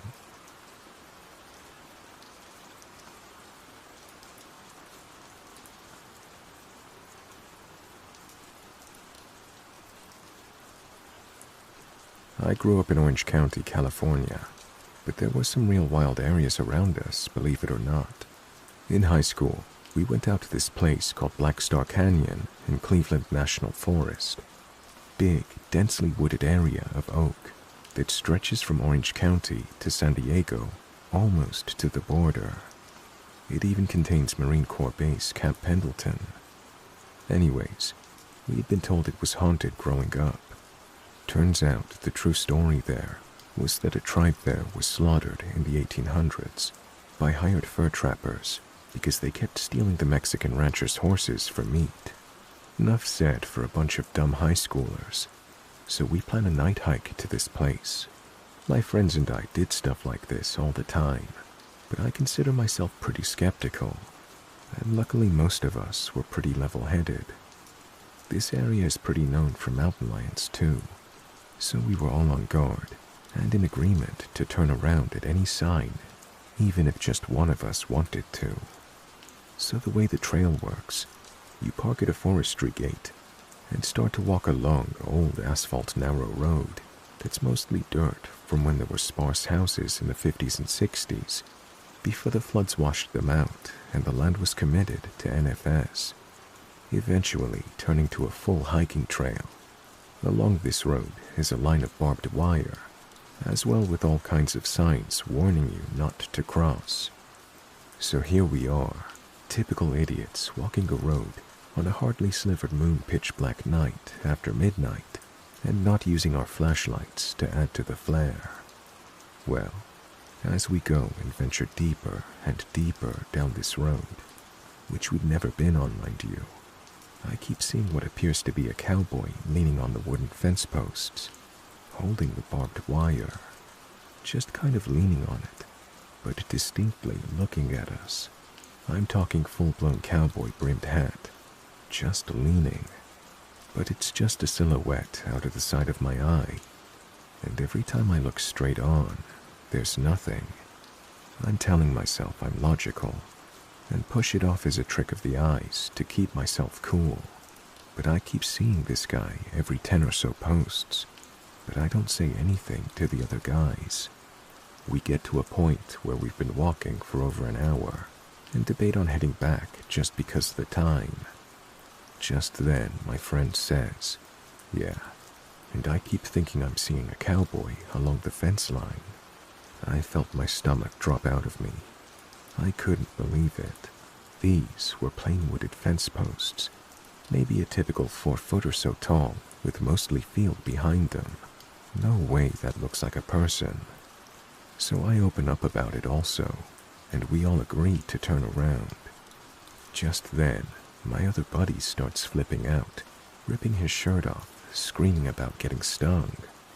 We're all kind of confused, looking at him like he's crazy. But he insists a bee or something just stung him. So we turn our lights to his back to get a look, and we watch as 3 distinct scratches form, stretching from one shoulder diagonal to the opposite hip, even drawing blood. We were done, needless to say, after that, but we made it back to the car without further incident. You can probably argue that the shadow was coincidence in the dark, and the shapes were playing tricks, I'll give you that. But throw in the scratch in a way that we watched happen, right as we were discussing a cowboy ghost, and in a way he couldn't do that himself, and none of us standing in a circle did to him. Okay, there's got to be something going on. This area ended up being used by Jack Osborne's show, Haunted Highway, in his pilot episode. It's pretty cool, and I've been back since, but only in the day. California has more to it than you'd imagine. This is just one story of many that I've experienced out here.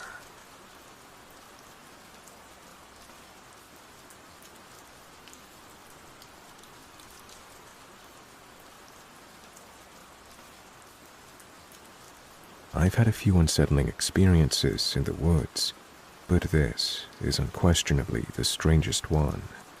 I've been mulling it over for years and still can't come up with a rational explanation.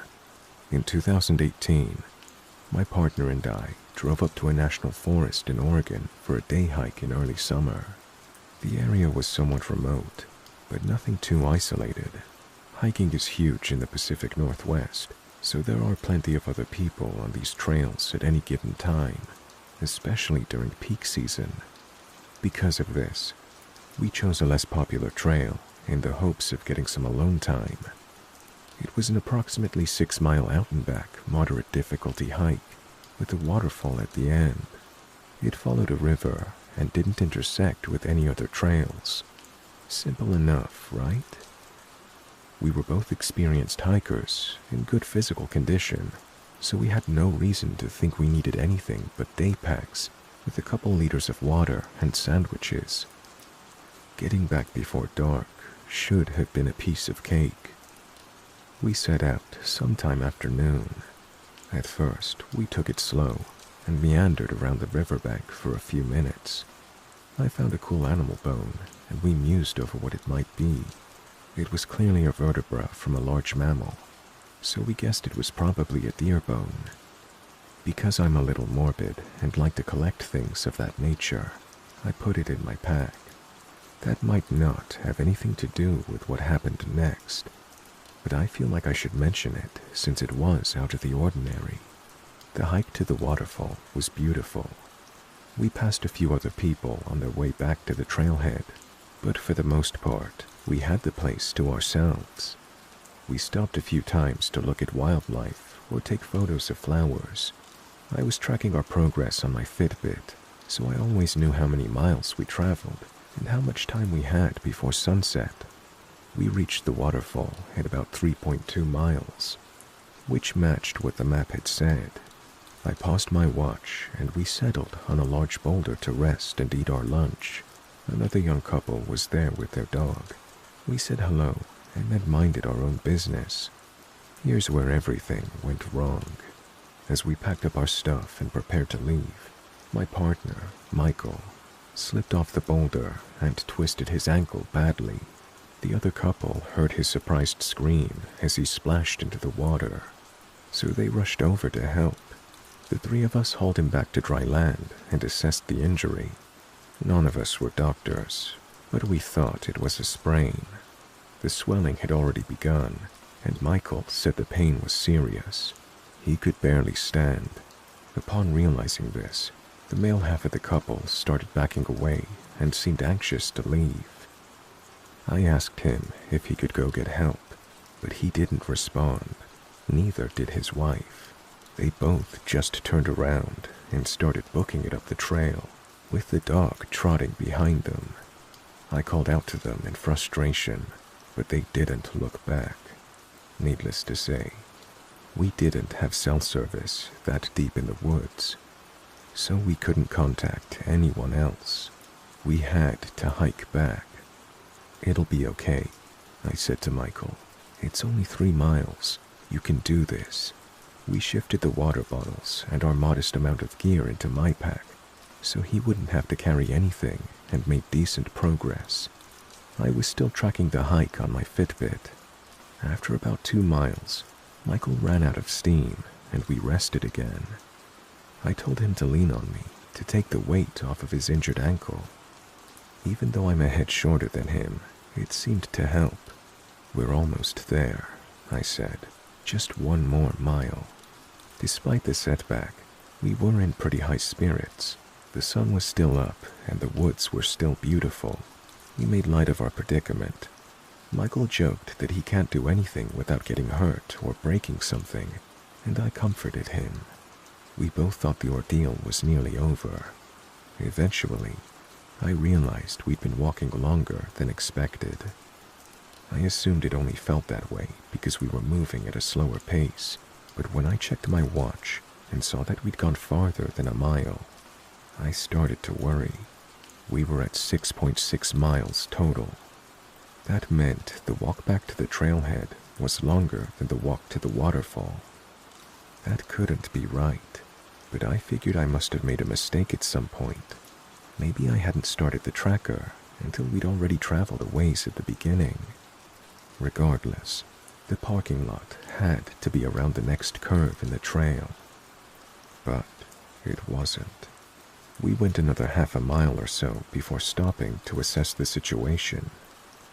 Over 7 miles, and we still weren't back. What the hell? I checked the map of our hike on the Fitbit app and saw that there weren't any gaps. It was a straight line from beginning to end, with the line doubled back on itself, indicating that we were on the same route. But where was the trailhead? We talked it over and concluded that it had to be a glitch. Michael was adamant that we hadn't passed the trailhead, and we couldn't have taken a wrong turn because there were no other trails. Plus, the scenery was all familiar. We saw things we remembered passing on our way to the waterfall. It was definitely the same trail, and well maintained too. A big, wide dirt track that followed the river and didn't veer off into the undergrowth. Losing the trail was impossible.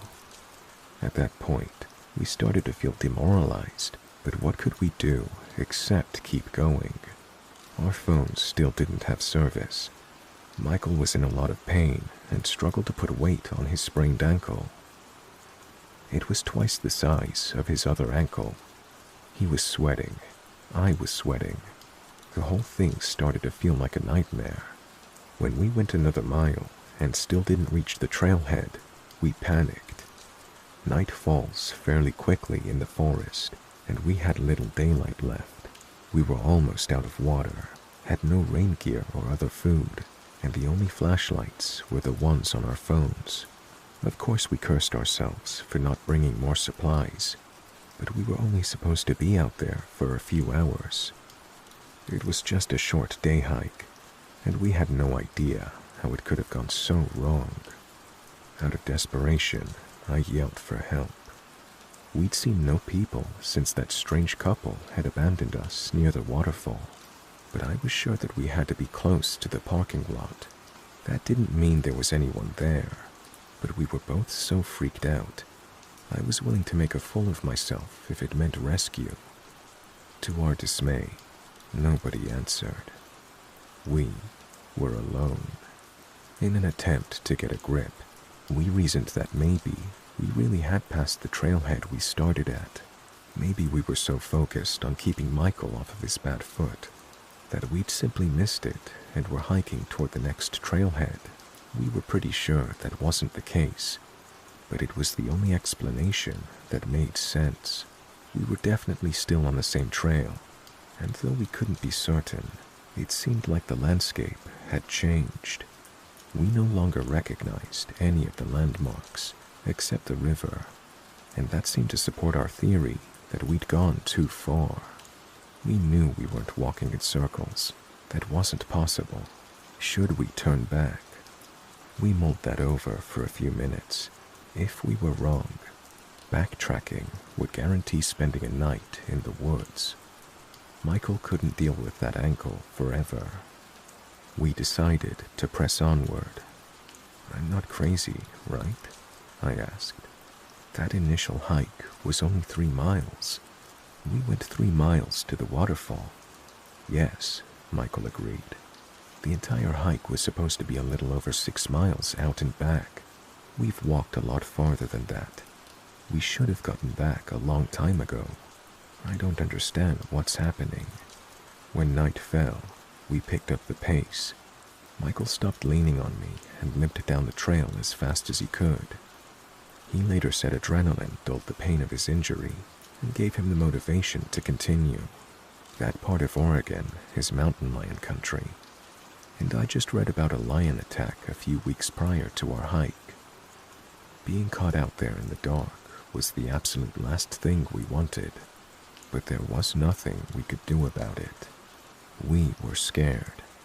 Michael shone his phone light on the path ahead to make sure we didn't lose our footing, and I shone mine at the trees, scanning for cat eyes.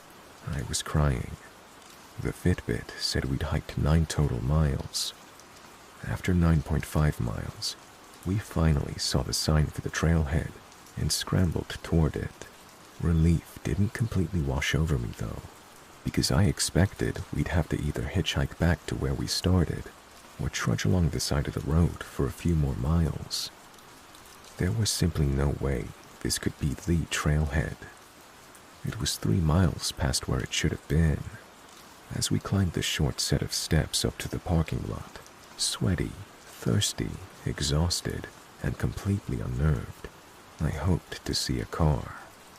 My prayers were answered, but it was my car. We were at the same trailhead. For a moment, Michael and I stared in shock. Our fear and misery were replaced by sheer confusion, and we just stood there. Then a twig snapped somewhere in the woods behind us and broke the spell. We hurried across the parking lot towards the car, and in those few seconds, I felt an intense dread. The best way I can describe it is the feeling you get in a nightmare when something is pursuing you, and you're trying to run away, but moving in slow motion, like your legs just won't cooperate, and you know the thing chasing you is going to catch up.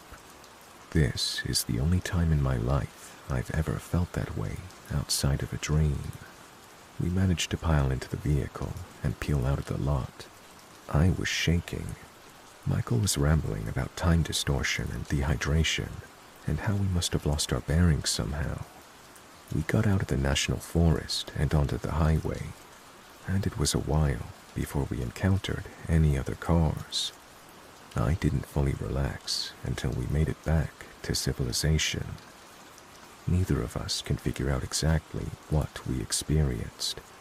Michael was on crutches for months following that incident, and his ankle has never been the same.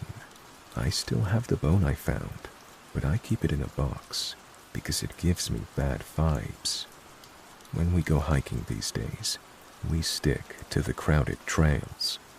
Whatever happened that day, we do not want it to ever happen again.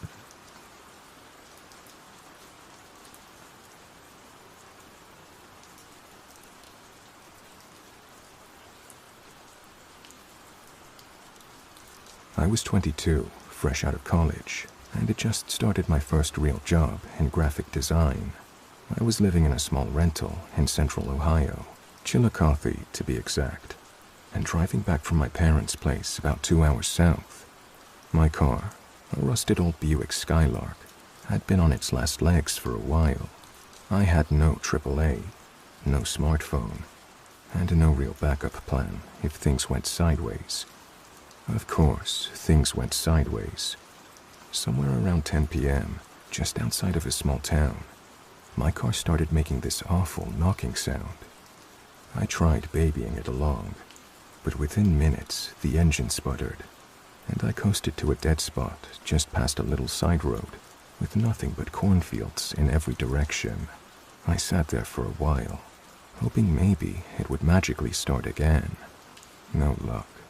My flip phone had one bar, and every time I tried calling someone, the signal cut out before they could even say hello. After about 15 minutes, I got out and started walking toward a diner I'd seen about a mile or so back. It was one of those classic diners, chrome exterior, checkered tile floor, maybe 3 or 4 people inside. A waitress who looked like she'd been working since the 70s pointed me to a payphone in the corner. I tried calling a tow truck, but no answer. Left a message. The waitress ordered me coffee, then told me there was a garage still open until 11, about another mile down the road. Fisher's Auto, she said. You'll see the yellow sign. Can't miss it. So, I started walking. The road was 2-lane, no shoulder, with corn towering on both sides. It was stupidly dark. Clouds covered the moon, and there were no streetlights. I had that weird, hyper-aware feeling, like something was watching me, which I chopped up to just being alone in the middle of nowhere at night. About halfway there, a car pulled up behind me. Not just slowed down, pulled up beside me, crawling as I walked. It was an old Pontiac Bonneville, silver. The passenger rolled the window down, and the driver leaned across the seat. He smiled and said, in a weirdly high-pitched, unnatural tone, "Need a ride?" The voice threw me, not just because it was high, but because it didn't match the guy at all. He was big, broad-shouldered, maybe 50s, with salt and pepper hair, and a face that looked like it had seen some shit. But the voice, it sounded performed. Like someone faking a falsetto. It wasn't just high, it was off. Still, the road was long, it was dark, and I didn't want to get hit by a truck walking in the pitch black. So against better judgment, I said yeah and got in. He didn't say much at first, just nodded and started driving. The radio was off, the windows were up, and the air in the car felt heavy, like humid, even though it wasn't hot outside. Then Maybe 2 minutes into the ride, he spoke again. Same strange voice. "Do you follow the actor Charles Devon?" "Who?" I replied. He laughed a short, sharp sound that made my stomach tighten. "Charles Devon, from that courtroom show, Justice Bound.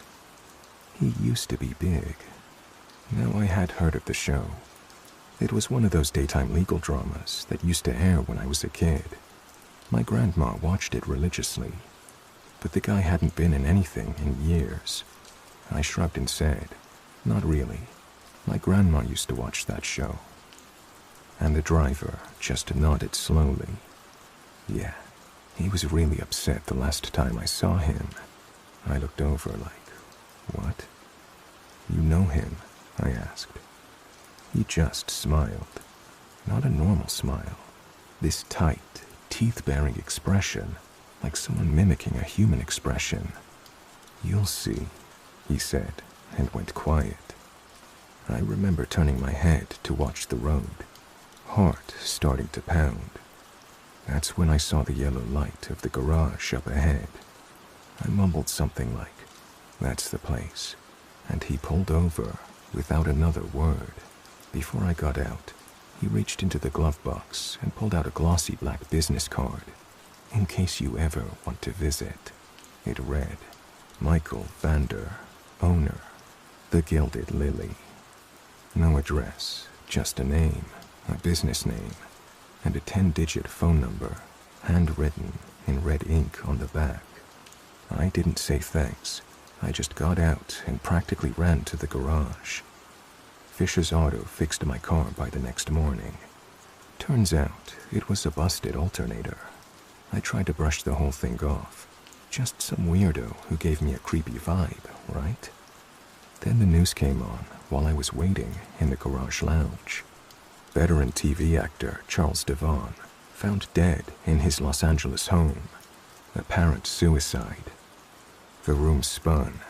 I remember standing there, holding a cup of vending machine coffee. That suddenly felt too heavy. I just heard this guy's name last night from a total stranger. Who said he knew him? Who said he was upset? Who spoke in a voice that didn't match his face? I left the garage in a daze. Didn't even mention it to the mechanic. Drove straight home. That night, I took the card out of my wallet and stared at it for a long time. Eventually, curiosity got the better of me, and I called the number. A woman answered. Middle-aged voice, sounded tired. I asked, "Hi, is Michael Vander there?" There was silence. Then she said, "Please don't call this number again. My husband has been dead for 3 years." I just sat there, didn't know what to say. Eventually, I asked, Was his voice high-pitched? She paused. No. He had a deep, gravelly voice. Smoked for 30 years. Why? I told her. Someone gave me his card last night. The woman's voice dropped to a whisper. People have said that before. I don't know who you met, but it's not him. She hung up. I still have that card. I keep it in a shoebox with old letters and junk from my 20s. Every few years, I'll take it out and look up The Gilded Lily online. Nothing. It doesn't exist. I've tried searching obituaries for Michael Vander. Can't find one. Looked up Charles Devon again. Still dead. He ended it all. Ruled officially by overdose. There's a part of me that wants to believe the guy in the car was just some freak messing with me. But how could he have known Devon would be dead the next day? And why the voice? Why the performance? The weirdest thing, I told this story once to a buddy in college who got real quiet and asked me if the guy had blue eyes and a ring on his right hand. He said he met someone similar at a bar in Arizona once who gave him a card with a completely different name, but the same format. Black, glossy, handwritten number. The guy asked him if he liked some jazz singer. then vanished before his drink arrived. I don't know what I believe, but I think something is using these identities, these shells, maybe feeding off people or warning them, or something worse. All I know is, if someone ever offers you a ride in the middle of nowhere and speaks in a voice that sounds too high for their face, don't get in the car.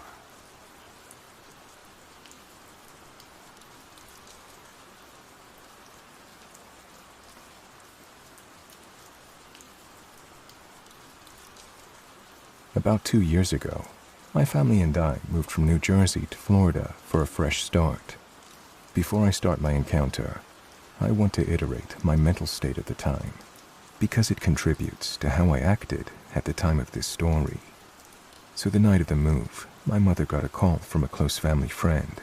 She had just become pregnant, and it started to have complications, and feared she lost the baby.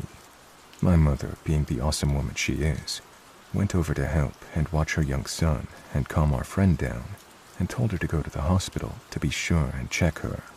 She and her husband rushed to the hospital, and luckily she hadn't lost the baby.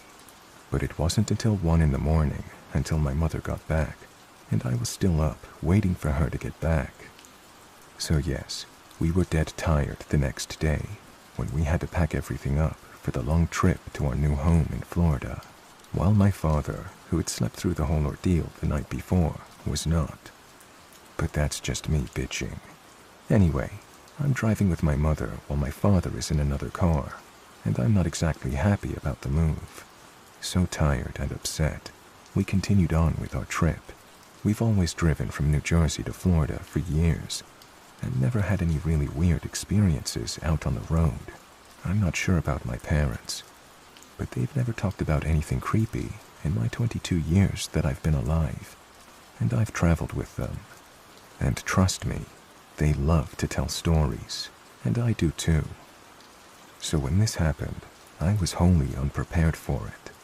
It certainly didn't help what happened the night before either. So we stop at one of the many stops on our way to Florida, and I think we were in the Carolinas or somewhere near there when we stopped. Now, if you've never traveled before by car, a rest stop is a place kind of like a civic center/rest area. These places are for travelers who either need a minute to stretch, go to the bathroom, or a place where they can safely rest for the night in their cars. These places are usually well lit, and they have vending machines for anyone who needs a snack or drink. It was late, maybe about 9 at night, and we stopped to stretch our legs and go to the bathroom. I wanted a few snacks, so I asked my mother for some ones. She gave them to me, and I entered the nice little enclosed area that contained the machines.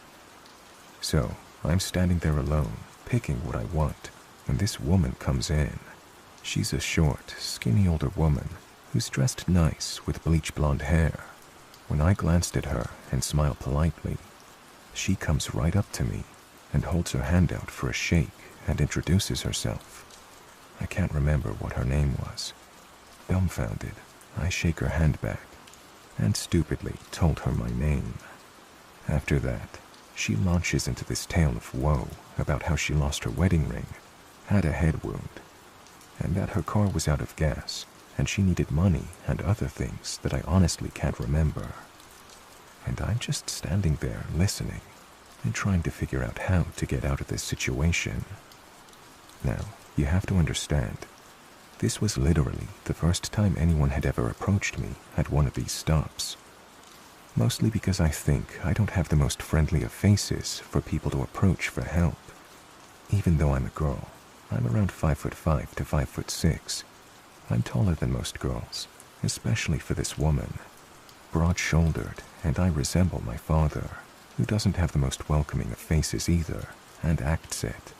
But me, I'm a bleeding heart, and I never want to be rude to people. But in this situation, I would have been if it hadn't been so out of the blue. When I'm in situations that are new to me, I tend to freeze up and can't think. I don't know how to act or what to do in situations I'm not expecting. As you can guess, I'm a big introvert and socially awkward, but I don't have a problem with telling people to fuck off. But in this situation, I'm outright panicking and just want to get away from this weird woman. And I say weird because that head injury I mentioned, she didn't have one, not even a bruise. And she was talking so fast and non-stop, I couldn't even tell her no, I can't help her, or even try. For some reason, being polite was more important than getting the fuck away. So, I'm standing there, exhausted to my bones, about to shove what little money I have at her, just so she goes away, when my mother walks in. My badass of a mother comes right in. I'm taller than her, by the way, and she tells the woman that I can't help her, and to come with her. The woman takes a step back, and I realize just how close she was. I hadn't even noticed she was steadily coming closer as she was talking. She tells my mother how beautiful and nice I am, when in reality, I look like a greasy mess, because I don't care about my appearance when I take a road trip. My mother doesn't really respond, and she has me by the arm, walking towards the bathroom, asking if I'm okay. That woman got out of there, and she goes the opposite direction of where she said her car was. Looking back on it all, at the time, I thought it was just weird, and I was certainly weirded out by it all. But I just thought whatever. But after listening to YouTube Reddit posts of Let's Not Meet and such, I realized how lucky I was 2 years later that the situation hadn't escalated. I think the reason why she approached me was probably because the ones I mentioned earlier. They were folded, and it looked like I had a lot on me, when I only had about $6 or $7. And because it was probably obvious to her how tired I was, and how much of an easy score she could have gotten in my tired, grumpy state. So, if anyone listens to this, I hope you aren't planning on traveling alone. But if you are, be careful of people, even the completely normal-looking ones. You can never be too careful, especially with all the people looking for an easy score.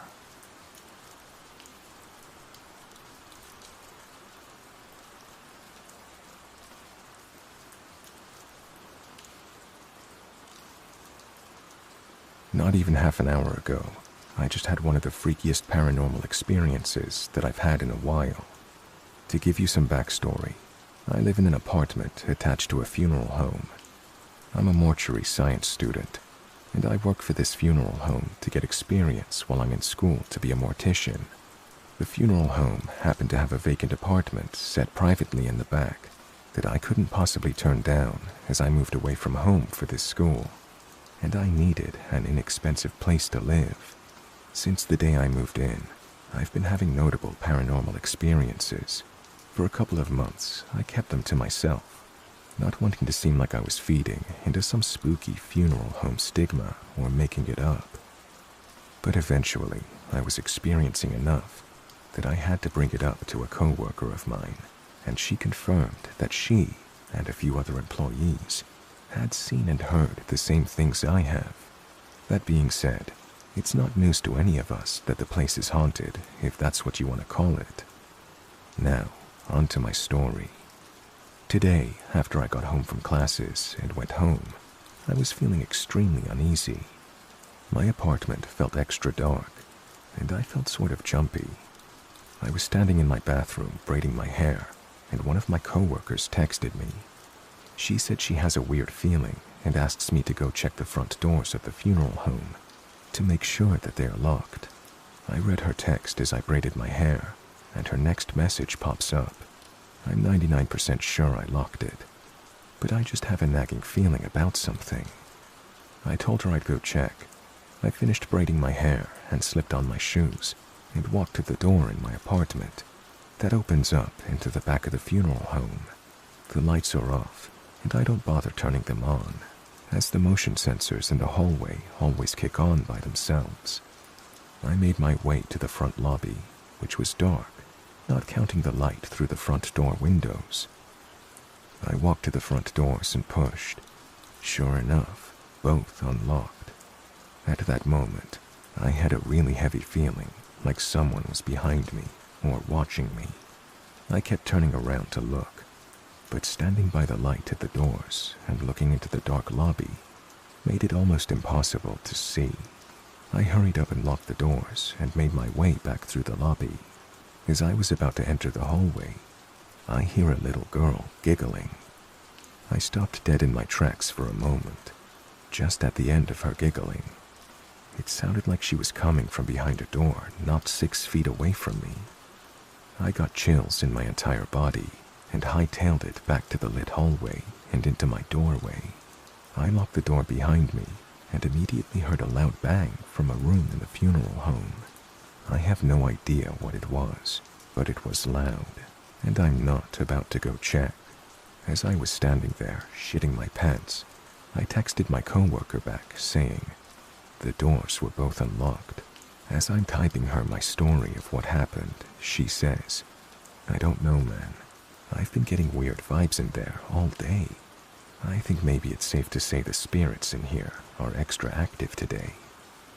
It had been a few weeks since I've had anything too strange happen, but now I'm extremely on edge. There are 2 spirits that myself, as well as 3 other coworkers, have all seen. One is of a little girl. She looks maybe 8 years old.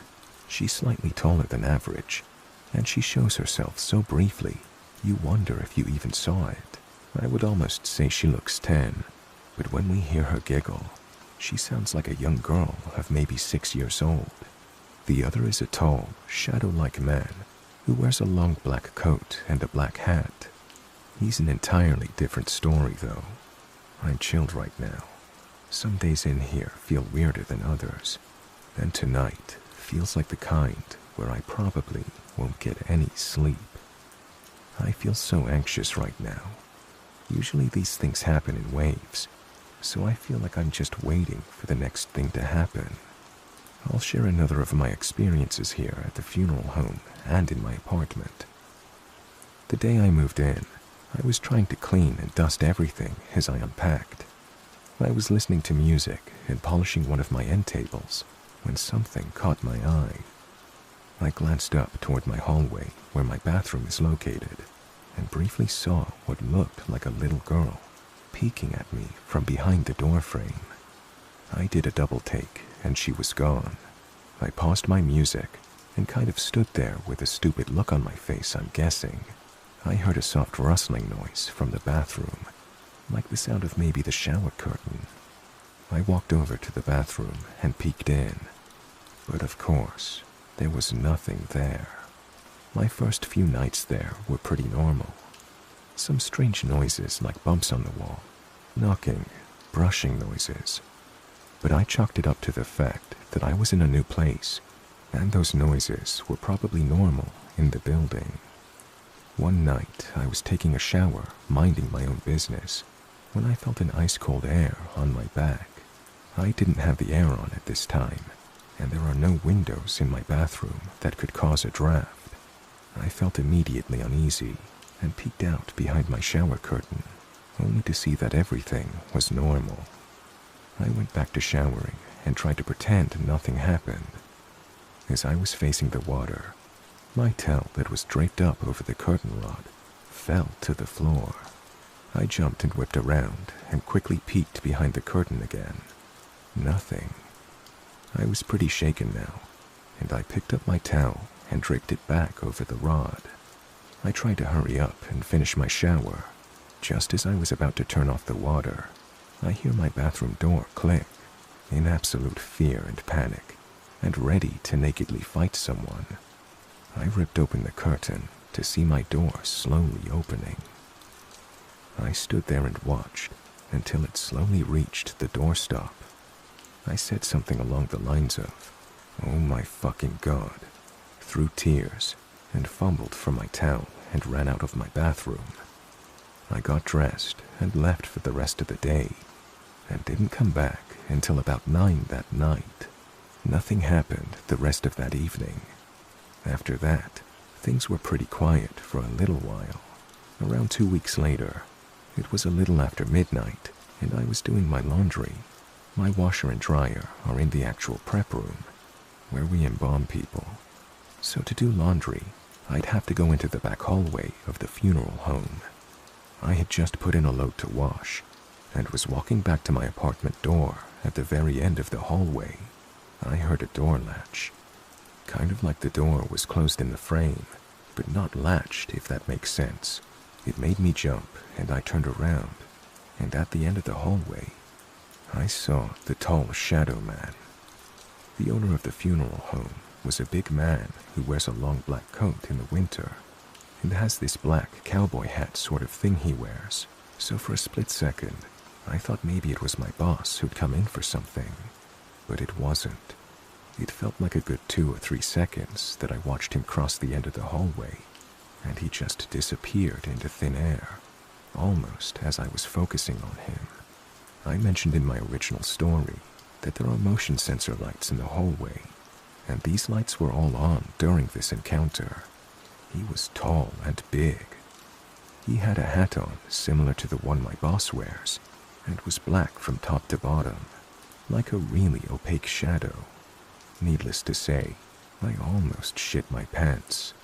I bolted back into my apartment and locked the door. I was so scared and in so much disbelief, I was actually lightheaded and had to sit down. I still didn't mention him or the little girl I saw to anyone I work with. One day when I came home from class, I noticed my microwave time had changed to military time. I didn't think anything of it, and I messed with the settings, switching it back. The next night I was working, cleaning one of the lounges, and I noticed that the time on the microwave in there was on military time too. At that point, I honestly figured maybe there was a power outage that day, and when the microwaves kicked back on, they just went wonky and switched to military time. This was until the next day, which was my day off. I slept in and lounged in my bed for like an hour, and one of my best friends called me. We had been talking for about 20 minutes, and I was like, all right, I should probably get up and do something. I glanced to see what time it was, and my alarm clock was on military time. My alarm clock is a cheap battery-operated alarm that doesn't even plug into a wall. I've had it for about 4 years, and had never seen it switch to military time. I went silent on the phone and stared at the clock, trying to find some sort of logical explanation. The microwaves kind of made sense at first, but then with my alarm clock, I couldn't shake the feeling it meant something. Not long after this is when things got considerably spookier. Probably about 3 days later, I was coming back home one afternoon from classes. I came right in and threw my keys and my purse on the kitchen table, and then turned my back to the table to plug the sink and start running water to do my dishes. I was letting the sink fill and turned to get my keys and purse from the kitchen table and put them on my end table by my door, which is where I always place them so I don't forget them when I'm running out the door on a 3 a.m. death call. My purse was there, but my keys were not. I had just come in and threw them on the table. It took a few seconds to get the sink ready, so they didn't get up and walk away in that short amount of time. Bewildered, I started looking under the table, on the floor, patting my pockets, trying to find my keys. I had just put them there. Frustrated, I go to sit down on my couch and ponder if I'm going crazy. I have a heavy quilt on my couch. I like my place chilly, and when I went to lift it and sit down, there were my keys. I didn't go anywhere near the couch when I came in. I am 100% positive I put my keys on the table next to my purse when I came in. And there was no reason they'd be under the quilt. But that wasn't the weirdest part. On my key ring, I have my parents' house key and my car key on the main key rings, and a second key ring is attached to that one, with my apartment door keys on it. The key ring with the apartment keys on it was stretched and bent, as if someone tried to rip the key ring straight off the other one. The key rings aren't flimsy, bendy ones either. I could hardly open them enough to lock the key rings together when I put them on. It would have taken serious force to completely pull open the keyring like that. My stomach dropped through my asshole when I saw my keys there all fucked up under the blanket. I almost didn't even believe if I was seeing it all correctly, and I felt a bit crazy. At this point, I was feeling like I should at least vent to someone about what was going on. A night or two after that, I was working a visitation with an older woman who has worked for my boss for a long time. She's my favorite coworker, as she's easy to talk to and reminds me of my grandma or something. Anyways, she asked me how I was getting settled in the apartment and if I was enjoying it. I told her how much I loved my apartment, but that there were some weird things that don't make sense. She asked what I meant, and I honestly didn't even want to say it because I didn't want her to think I was crazy or bullshitting her. After my hesitation, I just asked if she thought the funeral home was haunted. She explained to me that she'd had some strange experiences here, as well as a couple of others I work with. They've all heard loud screaming and moaning from time to time in the prep room. They'd heard giggling, unexplained doors opening and slamming, and other stuff. What upset me the most was that she told me about a tall man in black with a hat that she'd seen in the back hallway a couple of times. At that point, I word vomited and told her everything that had happened since I moved in. That was the night that I felt like it was confirmed to me that there was something or things here. I sort of wanted to vomit, I was so scared, but at least I knew that I wasn't crazy.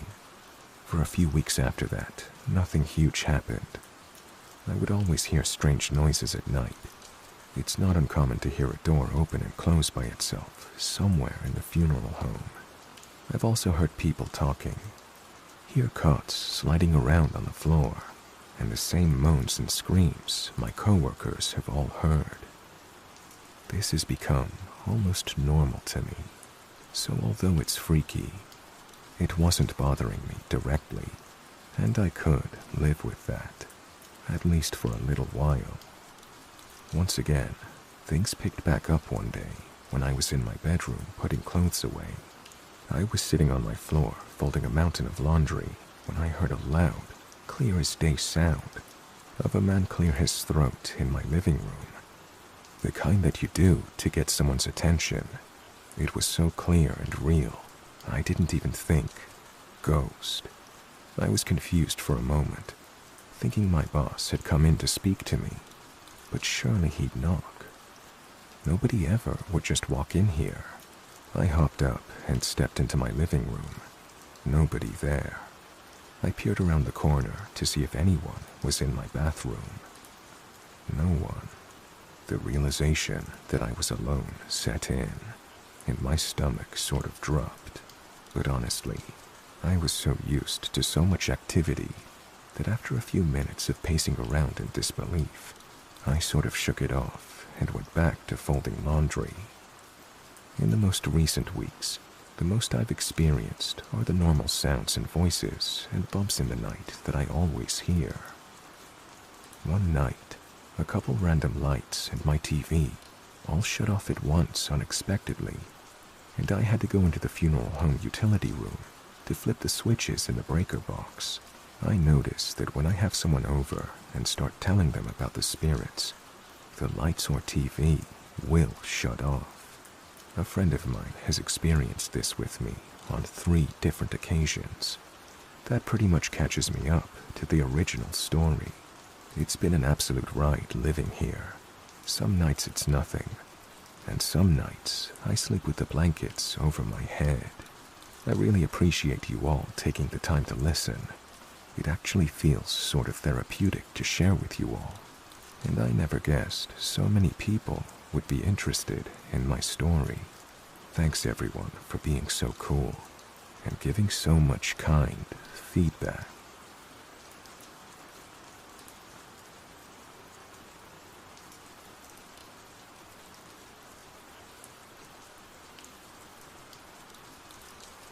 I grew up in an 8-bedroom farmhouse with my dad until I grew up and moved out. We always had extra rooms not being used, And because of the age of the house, plus all this extra space, there was always an eeriness, like someone looming in the shadows. If I had to get a drink in the middle of the night, I looked at the ground the whole time, because I was scared of what may be looking back at me from the dark corners, rooms, and hallways. Even the windows and mirrors were avoided, because I wasn't sure what I'd see looking back at me. When I was around 12 years old, I questioned why the room that used to be my nursery was locked from the outside. I didn't think it was weird before then. My dad needed a room for storage, and I figured he just wanted to keep me out. I brought it up with him one day, asking what's so important in there that he needs to keep me out, even though I'm not a child anymore. Typical 12-year-old mentality. Turns out, I was not entirely correct about the lock. My dad, with a very serious demeanor, sat me down and answered my inquiry. When I was a baby, about 1 to 2 years old, I slept in this nursery room on the second floor, next to my dad's room. This room was painted by my sister especially for me, with Winnie the Pooh characters and fluffy clouds, the type of thing I think back on and appreciate. The effort and creativity was so admirable. I have a photo of me smiling at Pooh Bear on the wall while we were setting it up. Anyway, I was in this nursery in my crib, again, right next to my dad's room. The perfect age to be on my own. Every night, though, my dad was woken up by my scream crying.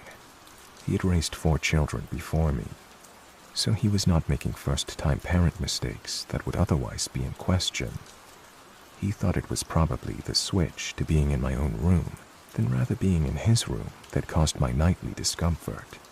He considered bringing my crib back into his room. But of course, the nursery was all ready to go. I had just graduated.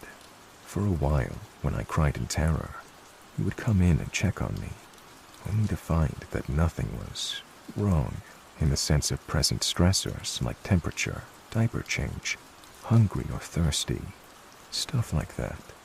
He would stay with me until I fell asleep or keep the light on to make me feel safer, and then return to his room to get some actual rest.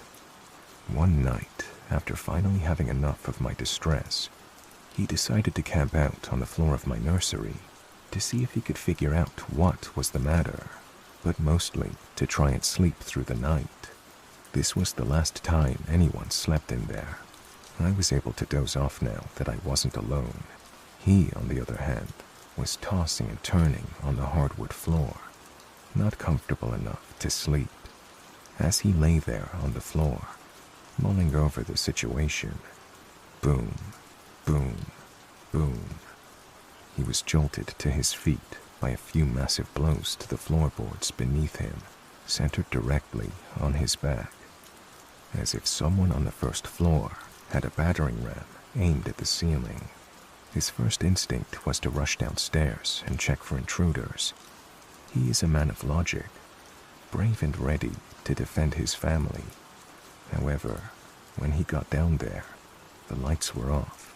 There was no one downstairs. The front door was locked. The windows were locked. There was no sign of forced entry. No one else lived with us. Our closest neighbor was down the road a quarter mile, and why would they break in just to bang on the ceiling, let alone have it mapped out where my dad would be sleeping in my nursery? And the force of the blows, this wasn't normal. After this event, my dad brought my crib back into his bedroom, and I was able to sleep without screaming or crying beyond needing a diaper change or something normal. He brought the Bible into the nursery for extra measure and casted out any evil that may have invited itself there. He locked up that nursery and only used it for storage after that, and only went in during the daytime. To this day, that old lock is still on the door, as if a lock will keep spirits locked in.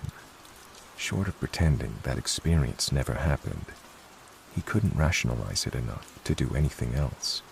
We think that this entity was evil and malicious, And when my dad tried protecting me, this only made it pissed off. As I grew up in that house, I had a hard time sleeping in any room on my own. Many nights, I ended up rushing to the couch in the living room, turning the TV on, and watching Disney until I fell asleep. But even then, I was not comfortable. There were always eyes on me. There were many more unexplained events from the farmhouse, but this was the most direct encounter with evil that my dad has ever had.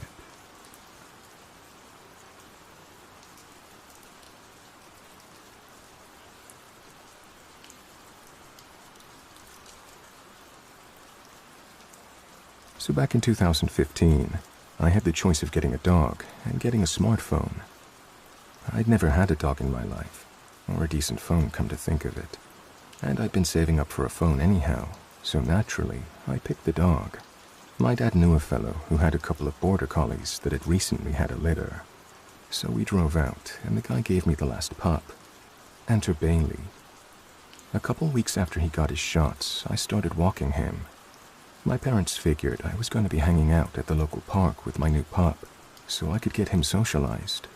But no, I chose to take him around the perimeter of a nearby farm to keep the farm dog in him. I'd been sneaking out to this farm for years. The farmer was an old family friend. My uncles had grown up working for him, so I knew if I was ever caught, I could just drop their name. On either side of the farm, there was some thick woodland, which no one had ever given me reason to be wary of. They probably should have. So, it's a sunny afternoon. It had been pouring down all week, and Bailey was itching for a good walk. I take him to the farm at our usual time, and we start making our way around to the woods on the east side of the farm. Everything is quiet, but Bailey keeps darting away from me to explore. He's a puppy. It's what they do. But of course, I'd been calling his name all the way around the field. We're about halfway past the woods. I could see the roof of the farmhouse over the next hill. Bailey's been pulling shit out of the bushes all the way along, and I'd just given him some trouble for rolling around in some fox shit. That's when I hear a man's voice calling my dog by his name. This guy I didn't even know was calling my dog by name. I knew it wasn't the farmer, because I'd met him at family events like barbecues and weddings and whatever else. So I knew what his voice sounded like. I go completely silent, but the guy keeps calling out for my dog. It sounds like he's deep into the woods and maybe moving. He's calling my dog with an excited tone in his voice, which is what creeps me out the most. Bailey, meanwhile, is completely ignoring this guy and sniffing the now flat pile of fox shit. I'm a tiny 18-year-old girl. The most combat experience I have is a month learning Taekwondo when I was 11. And I didn't have a phone. If that guy works out where I am, I'm fucked. And if Bailey decides to go after him, I'm double fucked, because I'm not letting a possible psycho get his hands on my puppy. I can either run to the farm, which isn't too far away, or run back through the field towards home. I pick up my dog and sprint across the field. Behind me, I hear someone emerge from the woods, but I'm already over the fence and sprinting back home with my puppy tucked under my arm. I get home and tell my mom. She brushes it off as some weird drunk guy. A few weeks later, I'm at my uncle's house, and the farmer walks in. I told my uncle what happened, so he brings it up. The farmer asks exactly which woods I'd been close to, and that some of his clothes had gone missing from the washing line. He put it down to strong winds, but now he's not so sure. I take him and my uncle to the exact spot the next day, and all three of us go in and find a completely wrecked campsite.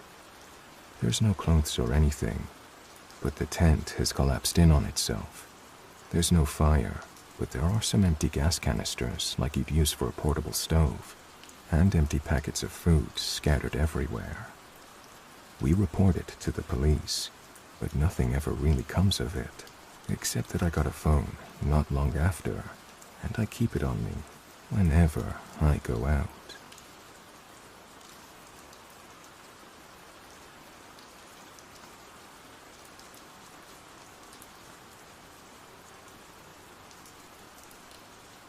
This happened around 20 to 25 years ago. I don't remember the exact year. I must have been around 10 to 13 years old, and my brother is 2 years older than me. When I was a kid, every year for the Easter school holidays, my family would go out camping on some land that my grandparents own. The best thing about it was having somewhere to legally ride our motorbikes. My older brother and I would often jump on our bikes and head off riding around the property together, racing and making up silly little games and whatever else. One year we were both out riding, but had gone separate ways. So at this time, I was on my own with nobody else anywhere in sight. Suddenly, I heard a voice say my name. I heard it clearly over the sound of the two-stroke bike engine, and it didn't sound muffled through my helmet. It sounded more like it was being spoken directly into my ear, or as if I had a headphone or earbud in my ear. At first I disregarded it, thought it was some strange interaction of the exhaust sound, the ear cavity of the helmet, and the wind blowing across the visor. Basically, some kind of auditory illusion, but I heard it again, and again. A woman's voice, calmly saying my name, as if to get my attention. It would occur when I was riding in one small area and nowhere else. I'd say the area was a radius of 50 meters to 75 meters. It was an area we had to pass through to get from camp to the motorbike trails and back. The voice persisted for days in the same spot, and it increased its vocabulary. It would sometimes say my name. It would sometimes say, "Come home." And it would also sometimes say, "Come to me, Alex." It started to creep me out, and I would feel anxious when approaching the area where it would happen. After a few days, and me not saying anything about it to anyone, I was out riding with my brother, and he signaled for me to stop and pulled up right in the middle of the area I'd been hearing the voice. He turned his bike off and removed his helmet, so I did the same. We then had a short conversation where he asked if I'd been hearing anything weird, and if so, what. I told him I'd been hearing a voice. He went pale. I described the voice, and he said that it matched what he was hearing. I asked what the voice was saying to him, and he told me it would say his name and call him to come to it. We rode back and told our parents. My dad came out riding in the area with us. He didn't hear anything, and we didn't hear anything while he was there with us. We kept hearing the voice over the next few days, always saying the same thing. I remember this happening just the 1 year, but I brought it up with my brother recently, and he seems to think it also happened in the same place the following year.